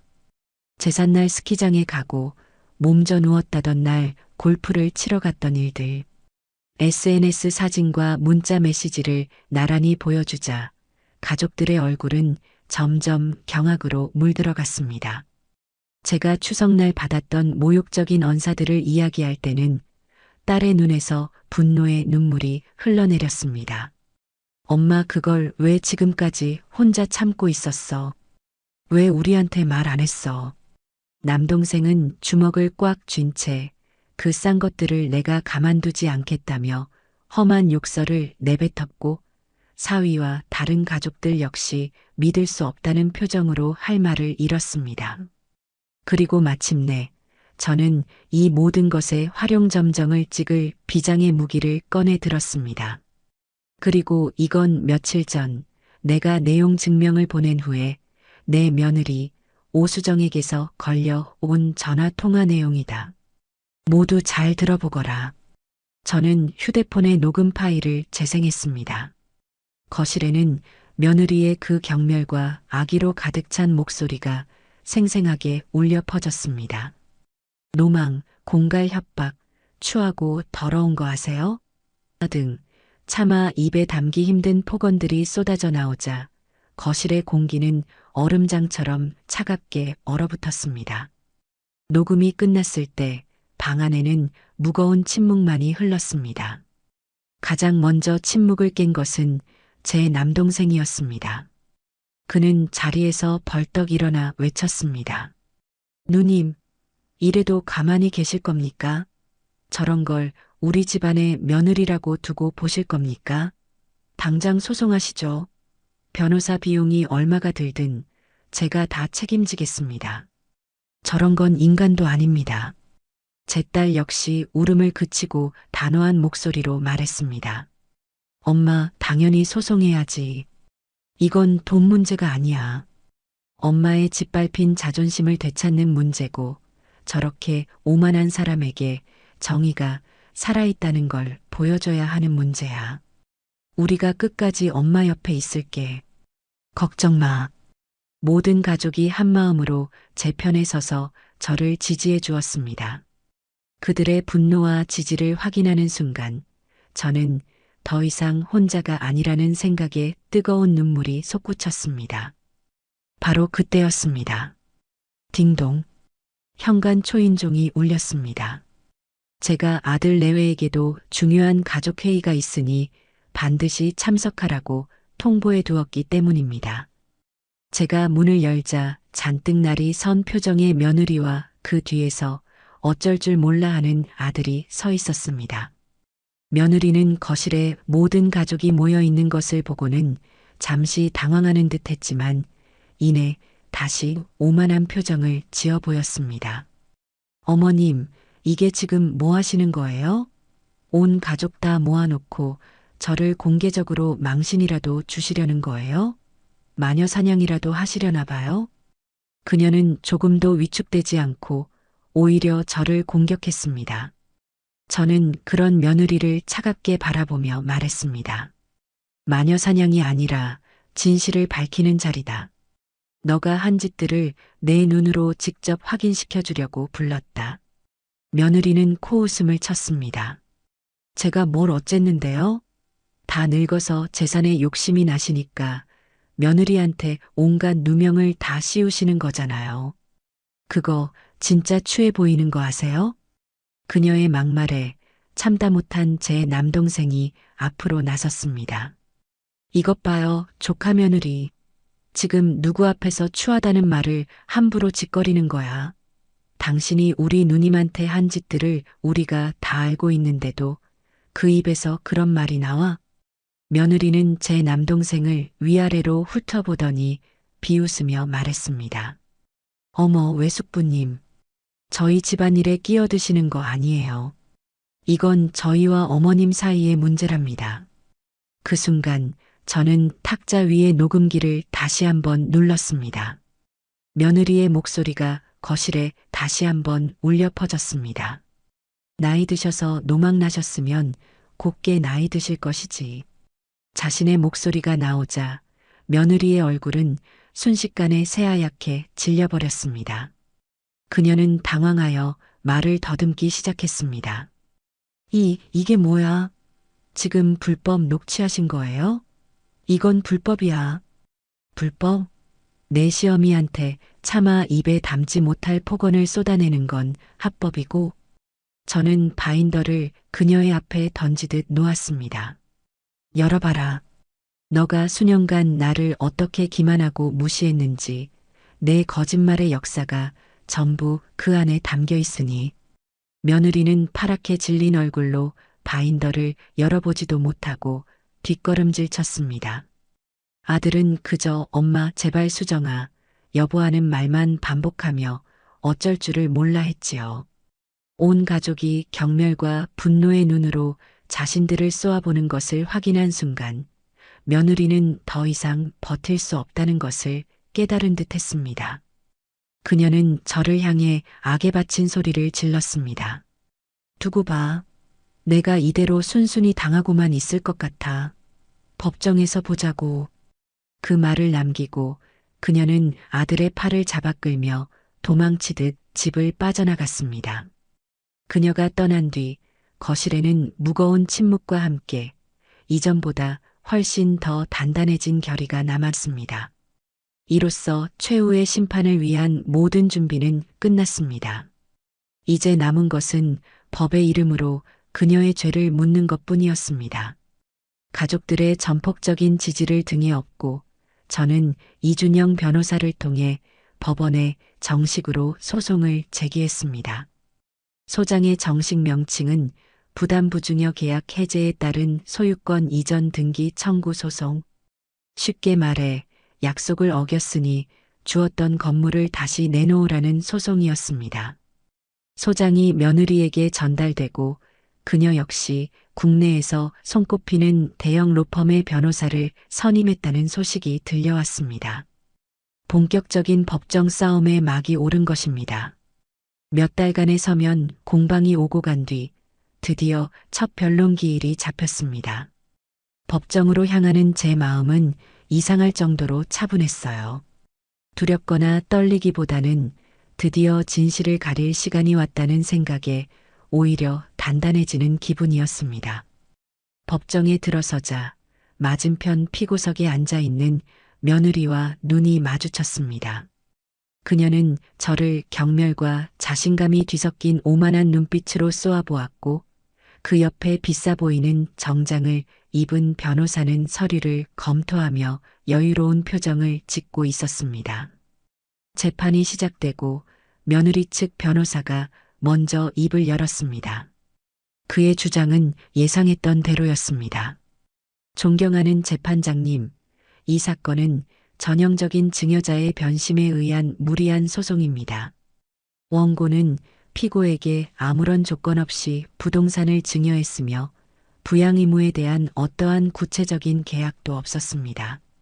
원고는 뒤늦게 증여한 재산이 아까워지자 피고에게 불만을 품고 이 소송을 제기한 것입니다. 이는 증여자의 권리 남용에 해당합니다. 그는 며느리가 그동안 저를 위해 값비싼 선물을 사주고 용돈을 들인 내역이라며 몇 장의 서류를 증거로 제출했습니다. 제가 받은 기억도 없는 내역들이었지만 그들의 치밀함에 혀를 내둘렀습니다. 드디어 우리 측의 변론 시간이 되었습니다. 이준영 변호사는 자리에서 일어나 침착하지만 힘 있는 목소리로 말했습니다. 존경하는 재판장님, 피고 측의 주장은 사실과 다릅니다. 이 사건의 본질은 증여자의 변심이 아니라 수증자의 지속적이고 악의적인 배은행위와 부양의무 불이행에 있습니다. 원고는 피고들이 자신의 노후를 책임져 줄 것을 굳게 믿고 평생의 유산인 이 사건 부동산을 증여했습니다. 그러나 피고 오수정은 증여를 받은 직후부터 원고를 기만하고 부양 의무를 철저히 외면해 왔습니다. 이준영 변호사는 준비해온 프레젠테이션을 법정의 대형 스크린에 띄웠습니다. 화면에는 제가 민서와 함께 정리했던 거짓말과 진실표가 나타났습니다. 칠순 잔칫날의 파티 사진, 제삿날의 스키장 사진이 그녀의 거짓말과 함께 나란히 뜨자 방청석에서 작게 술렁이는 소리가 들렸습니다. 며느리의 얼굴이 순간 굳어지는 것을 똑똑히 볼 수 있었지요. 그리고 이 변호사는 결정적인 증거를 재생했습니다.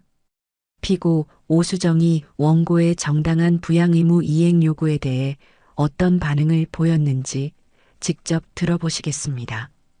법정에는 며느리의 그 폭언이 담긴 녹음 파일이 울려 퍼졌습니다. 나이 드셔서 노망나셨으면 곱게 나이 드실 것이지. 자신의 목소리가 법정 전체에 울려 퍼지자 며느리의 얼굴은 이제 하얗다 못해 파랗게 질려갔습니다. 그녀의 변호사조차 당황한 기색이 역력했습니다. 재판장의 표정은 싸늘하게 굳어 있었습니다. 다음 순서는 증인 신문이었습니다. 우리 측 첫 번째 증인으로 카페를 운영하는 박 사장이 증인석에 섰습니다. 박 사장은 피고 오수정이 건물주가 된 이후 어떻게 무리하게 월세를 인상하고 정당한 수리 요구를 묵살했는지에 대해 차분하고 논리적으로 증언했습니다. 새 사장님은 저에게 돈 없으면 장사 접으라는 식의 말을 서슴지 않았습니다. 그리고 제가 알기로 건물을 담보로 거액의 대출을 받아 위험한 주식 투자를 하려고까지 했습니다. 이는 증여받은 재산을 성실히 관리할 의무를 저버린 행위라고 생각합니다. 박 사장의 증언은 며느리가 단순한 불효를 넘어 재산을 위태롭게 한 관리자로서의 책임까지 방기했음을 명확히 보여주었습니다. 그리고 마침내 이 재판의 가장 중요한 순간이 찾아왔습니다. 이준영 변호사는 제 아들 김정훈을 증인으로 신청했습니다. 아들은 무거운 발걸음으로 증인석에 섰습니다. 아들의 얼굴은 차마 저와 아내, 어느 쪽도 쳐다보지 못하고 바닥만 향해 있었습니다.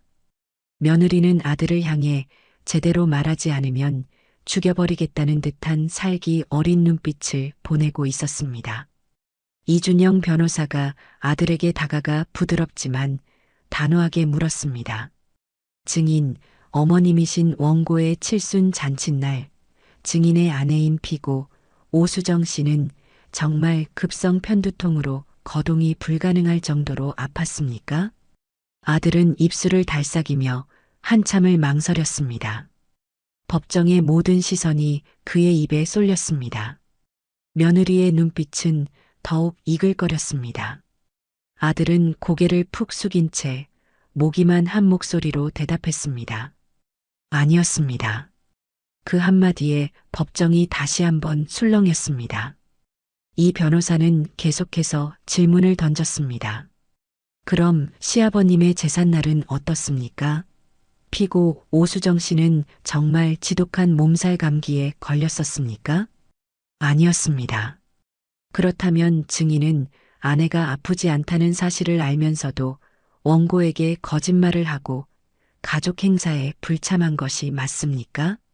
네, 맞습니다. 아들은 모든 것을 실토했습니다. 그의 대답 하나하나가 비수가 되어 며느리에게 나라가 박혔습니다. 그녀가 쌓아 올린 거짓말의 바벨탑이 바로 그녀가 가장 믿었던 남편의 입을 통해 와르르 무너져 내리는 순간이었습니다. 여보. 마침내 이성을 잃은 며느리가 피고석에서 벌떡 일어나 소리쳤습니다. 당신 지금 제정신이야.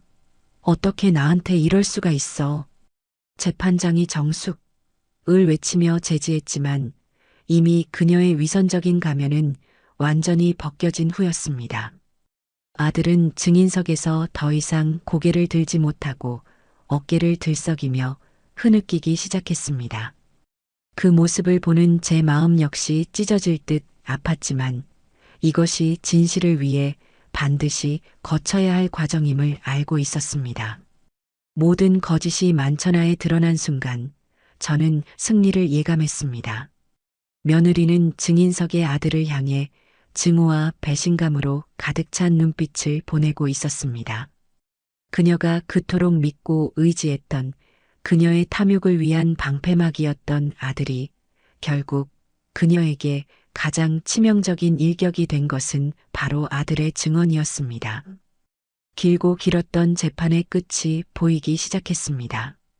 아들의 증언으로 거짓의 탑이 무너져 내린 마지막 변론기일이 있고 나서 한 달이라는 시간이 흘렀습니다.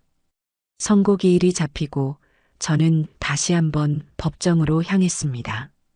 그날따라 하늘은 유난히 높고 푸르렀고 법원으로 들어서는 제 발걸음은 지난번과는 비교할 수 없을 만큼 가벼웠습니다. 제 옆에는 든든한 딸과 남동생이 함께해 주었지요. 피고석에는 며느리와 그녀의 변호사만이 굳은 표정으로 앉아 있었습니다. 제 아들 정훈이는 그 자리에 없었습니다. 아마도 차마 제 얼굴을 볼 용기도 그렇다고 아내의 곁에 앉아 있을 수도 없는 그 비참한 처지를 견딜 수 없었을 테지요. 며느리는 재판 시작 전 저를 발견하고는 도끼 가득한 눈으로 한번 쏘아보더니 이내 고개를 돌려버렸습니다. 그녀의 얼굴에는 이전의 오만함 대신 패배를 예감한 자의 불안과 분노만이 서려 있었습니다. 지금부터 판결을 선고하겠습니다. 재판장의 엄숙한 목소리가 법정의 공기를 갈랐습니다. 저는 저도 모르게 두 손을 굳게 마주 잡았습니다. 재판장은 안경 너머로 판결문을 내려다보며 낮지만 힘 있는 목소리로 판결 이유를 읽어내려가기 시작했습니다. 피고 오수정, 김정훈 측은 본 증여가 아무런 조건 없이 이루어진 단순 증여였으며 부양에 대한 구체적인 합의가 없었다고 주장하나 본 재판부는 다음과 같이 판단합니다. 재판장은 잠시 말을 멈추고 저와 며느리 쪽을 한번 둘러보았습니다. 증여자인 원고의 나이와 당시의 경제적 상황, 증여 재산의 가치, 그리고 무엇보다 우리 사회의 전통적인 부모, 부양관념 등에 비추어 볼 때 당사자들 사이에 비록 명시적인 서면 약정이 없었다 하더라도 이는 자녀가 연로한 부모의 노후를 책임진다는 묵시적인 부담, 즉 부양 의무를 전제로 한 부담 부증여로 봄이 상당합니다. 아무런 대가 없이 평생의 재산을 자녀에게 넘겨주는 부모의 심정을 헤아려 본다면 피고 측의 주장은 받아들이기 어렵습니다. 그 말을 듣는 순간 제 심장이 크게 한번 뛰었습니다. 재판장이 저의 억울한 마음을 법의 언어로 인정해주고 있었습니다. 재판장은 계속해서 판결을 읽어나갔습니다. 나아가 피고 오수정의 행위에 대해 살펴보겠습니다. 피고 오수정은 수증자로서 마땅히 이행해야 할 부양 의무를 성실히 이행하지 않았을 뿐만 아니라 오히려 증여자인 원고에게 수차례에 걸쳐 폭언과 기망 행위를 일삼았습니다. 재판장은 저희가 제출했던 증거들을 하나하나 언급했습니다. 원고의 칠순 잔치에 거짓 질병을 핑계로 불참하고 명품 파티에 참석한 행위, 시부의 기일에 스키장을 방문하는 등 가족의 대소사를 고의로 외면한 행위, 그리고 무엇보다 원고의 정당한 부양 요구에 노망, 공갈 협박 등의 폭언을 한 행위는 사회 통념상 도저히 용납될 수 없는 것입니다. 이는 민법에서 규정한 증여자에 대한 중대한 배은행위에 명백히 해당합니다. 배은행위. 그 단어가 법정 안에 울려 퍼지는 순간 저는 제 모든 고통의 시간이 법의 이름으로 정의되는 것을 느꼈습니다. 또한 피고 오수정은 증여받은 이 사건 부동산을 담보로 위험성이 매우 높은 주식 투자를 시도하는 등 장여받은 재산을 성실하게 관리하고 유지해야 할 선량한 관리자로서의 의무마저 저버렸습니다. 이는 원고가 증여를 결정하게 된 근본적인 신뢰관계를 파괴하는 행위라 할 것입니다.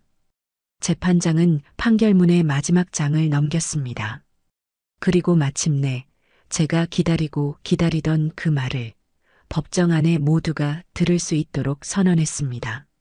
따라서 원고의 청구는 이유 있으므로 이를 모두 인용하여 원고와 피고들 사이에 체결된 이 사건 부동산에 대한 증여계약을 해제한다. 피고 김정훈, 오수정은 원고 박미자에게 소유권 이전 등기 절차를 이행하라. 소송 비용은 모두 피고들이 부담한다. 땅, 땅, 땅. 의사봉 소리가 법정 안에 울려 퍼지는 순간 저는 조용히 눈을 감았습니다. 수십 년간 제 목을 조여오던 무겁고 차가운 쇠사슬이 쨍그랑 소리를 내며 끊어지는 듯한 해방감이 온몸을 감쌌습니다. 눈물이 쏟아질 것 같았지만 울지 않았습니다. 대신 깊고 긴 숨을 내쉬었지요. 옆에 있던 딸이 제 손을 꽉 잡았고 남동생은 제 어깨를 말없이 감싸주었습니다. 우리는 그저 서로를 바라보며 안도와 승리의 미소를 나눌 뿐이었습니다. 그때였습니다. 피고석에서 아 하는 짧은 비명이 터져나왔습니다. 며느리였습니다. 그녀는 믿을 수 없다는 듯 하얗게 질린 얼굴로 자신의 변호사와 재판장을 번갈아 쳐다보더니 이내 저를 향해 순수한 증오만이 남은 눈빛을 보냈습니다. 그녀가 평생을 바쳐 쌓아 올렸다고 믿었던 그 화려한 바벨탑이 한순간에 먼지처럼 허물어져 내린 것입니다. 그녀는 휘청거리며 법정을 빠져나갔고 그 뒷모습은 더 이상 오만한 사모님이 아니라 모든 것을 잃은 초라한 패배자의 모습이었습니다. 법정을 나오자 눈부신 햇살이 제 얼굴 위로 쏟아졌습니다. 그날의 햇살은 단순한 빛이 아니었습니다. 그것은 제 70평생의 어둠을 걷어내고 새로운 삶을 축복하는 신의 계시처럼 느껴졌습니다. 판결이 있고 나서 한 달쯤 뒤 모든 법적 절차는 마무리되었습니다. 며느리는 항소를 포기했고 그 건물은 다시 온전한 제 이름으로 돌아왔습니다. 그리고 그 사이 아들 내외에게는 큰 변화가 있었습니다. 그들의 이혼 소식이었지요. 나중에 아들에게 들은 바로는 패소하고 돌아간 그날 며느리는 모든 분노를 아들에게 쏟아냈다고 합니다. 다 너 때문이야. 너가 법정에서 그깟 진실 나부랭이만 짓거리지 않았어도 우리가 이길 수 있었어. 이 무능하고 한심한 인간아. 내 엄마 편에 붙어서 내 뒤통수를 쳐? 그녀의 악다구니에 아들은 처음으로 대항했다고 합니다. 그래, 다 내 탓이다. 당신 같은 괴물이랑 살면서 내 어머니를 외면하고 나 자신마저 잃어버린 채 살아온 내 잘못이야. 이제 끝내자. 나도 더는 당신의 허영심을 채워줄 인형으로 살고 싶지 않아. 그들의 관계는 돈과 허영이라는 접착제로 겨우 붙어 있던 속 빈 강정 같은 것이었습니다. 돈이라는 연결고리가 끊어지자 그들의 결혼 생활은 미련 없이 무너져 내렸습니다. 며느리는 위자료 한 푼 받지 못하고 자신이 그토록 자랑하던 명품 가방 몇 개만 챙겨서 집을 나갔다고 합니다. 그렇게 모든 것을 잃고 나서야 아들이 저를 찾아왔습니다. 며칠을 알았는지 헬쑥하고 초췌한 모습이었지만 이상하게도 그의 눈빛은 지난 10수년간 제가 봐왔던 그 어떤 때보다 맑고 또렷했습니다. 그는 제 앞에 서자마자 아무 말 없이 무릎을 꿇었습니다. 어머니, 제가 죽을 죄를 지었습니다. 아들의 목소리는 물기에 젖어 있었습니다. 어머니께서 그토록 모진 세월을 홀로 견뎌내실 때 아들이라는 놈은 제 아내 뒤에 숨어 어머니를 외면했습니다. 돈에 눈이 멀어 무엇이 정말 소중한 것인지 잊고 살았습니다. 용서해달라는 말조차 저는 드릴 자격이 없습니다. 정말 죄송합니다, 어머니. 아들은 마룻바닥에 이마를 대고 흐느끼기 시작했습니다. 그 모습을 보는 제 마음 역시 편치만은 않았습니다. 하지만 저는 더 이상 과거처럼 그를 무작정 감싸주지 않았습니다. 저는 조용히 그를 일으켜 세웠습니다. 일어나거라. 너가 모든 것을 잃고 나서야 내 잘못을 깨달았다는 사실이 어미인 내게는 여전히 밉고 원망스럽다. 너가 조금만 더 일찍 용기를 냈더라면 우리가 이렇게까지 멀리 돌아오지는 않았을 게야. 제 말에 아들은 고개를 들지 못했습니다. 하지만 너가 이제라도 내 잘못을 인정하고 내 인생을 다시 일으켜 세우려고 하는구나. 어미인 내가 어찌 끝까지 너를 외면할 수 있겠느냐. 다시 시작해라, 아들아. 이번에는 누구의 남편도 누구의 아들로도 아닌 오롯이 너 자신의 힘으로 정직하게 말이다. 제 말에 아들은 참았던 눈물을 터뜨리며 고개를 끄덕였습니다. 그것은 용서이되 완전한 용서는 아니었습니다. 그가 앞으로의 삶으로 자신의 가치를 증명해내야만 받을 수 있는 조건부 용서였습니다. 하지만 그것이 제가 아들에게 줄 수 있는 마지막 사랑의 방식이었습니다. 그 후 제 삶에는 잔잔하지만 경이로운 변화들이 찾아왔습니다. 가장 먼저 저는 되찾은 건물의 등기권리증을 들고 카페의 박 사장을 찾아갔습니다. 그를 만나자마자 저는 활짝 웃으며 말했습니다. 박 사장, 그동안 마음고생 많았네. 이제 내가 다시 이 건물 주인이네. 걱정하지 말게. 월세는 당장 예전 수준으로 다시 내릴 것이고 그동안 밀렸던 천장 누수 공사부터 바로 시작합시다. 불편했던 점이 있으면 뭐든지 말해주게. 제 말에 박 사장은 자기 일처럼 기뻐하며 눈시울을 붉혔습니다. 사장님, 정말 감사합니다. 정말 감사합니다. 하며 연신 고개를 숙이는 그의 모습에 저는 비로소 제가 해야 할 일을 하고 있다는 뿌듯함을 느꼈습니다. 저는 더 이상 누군가의 눈치를 보거나 부당한 대우를 참지 않았습니다. 건물에서 나오는 월세 수입은 제 통장으로 직접 들어왔고 저는 그 돈을 오롯이 저와 제 가족의 행복을 위해 사용했습니다. 가장 먼저 제 노후 자금이었던 남편의 보험금을 다시 채워 넣었습니다. 그리고 곁에서 끝까지 저를 지지해준 딸에게는 고마움의 표시로 두둑한 용돈을, 제 동생들에게도 맛있는 식사를 대접했습니다. 매일 아침 눈을 뜨면 더 이상 불안과 걱정으로 하루를 시작하지 않았습니다. 오늘은 경로당에 가서 친구들과 무슨 이야기를 나눌까?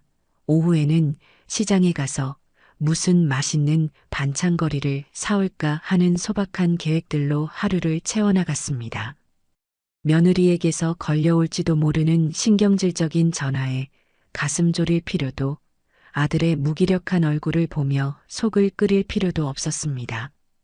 어느 맑은 가을날 오후 저는 박 사장의 카페 창가 자리에 앉아 따뜻한 대추차를 마시고 있었습니다. 카페 안에는 잔잔한 음악이 흐르고 창밖으로는 사람들이 평화롭게 거리를 오가고 있었지요. 문득 제 70평생이 주마등처럼 스쳐 지나갔습니다. 누군가의 아내로, 누군가의 어머니로 늘 나 자신보다는 가족을 위해 희생하고 헌신하며 살아온 세월이었습니다. 후회는 없었지만 그 세월의 끝에서 제가 마주한 것이 끔찍한 배신이었다는 사실은 여전히 마음 한편을 아리게 했습니다. 하지만 이제는 괜찮았습니다. 탐욕의 마차는 요란한 소리를 내며 부서졌고 그 폐허 위에서 저는 비로소 진정한 자유와 자존을 찾았기 때문입니다. 이제 저는 더 이상 누군가에게 의지하거나 기대하지 않습니다. 오롯이 제 두 발로 땅을 딛고 서서 제 인생의 주인이 되어 살아가고 있습니다. 찻잔 너머로 보이는 파란 하늘을 올려다보며 저는 나지막이 미소 지었습니다. 그래, 내 인생은 이제부터가 진짜 시작이다. 참으로 길고 긴 싸움이었지만 그 끝에서 얻은 이 사이다 같은 평화는 그 어떤 것과도 바꿀 수 없는 소중한 것이었습니다.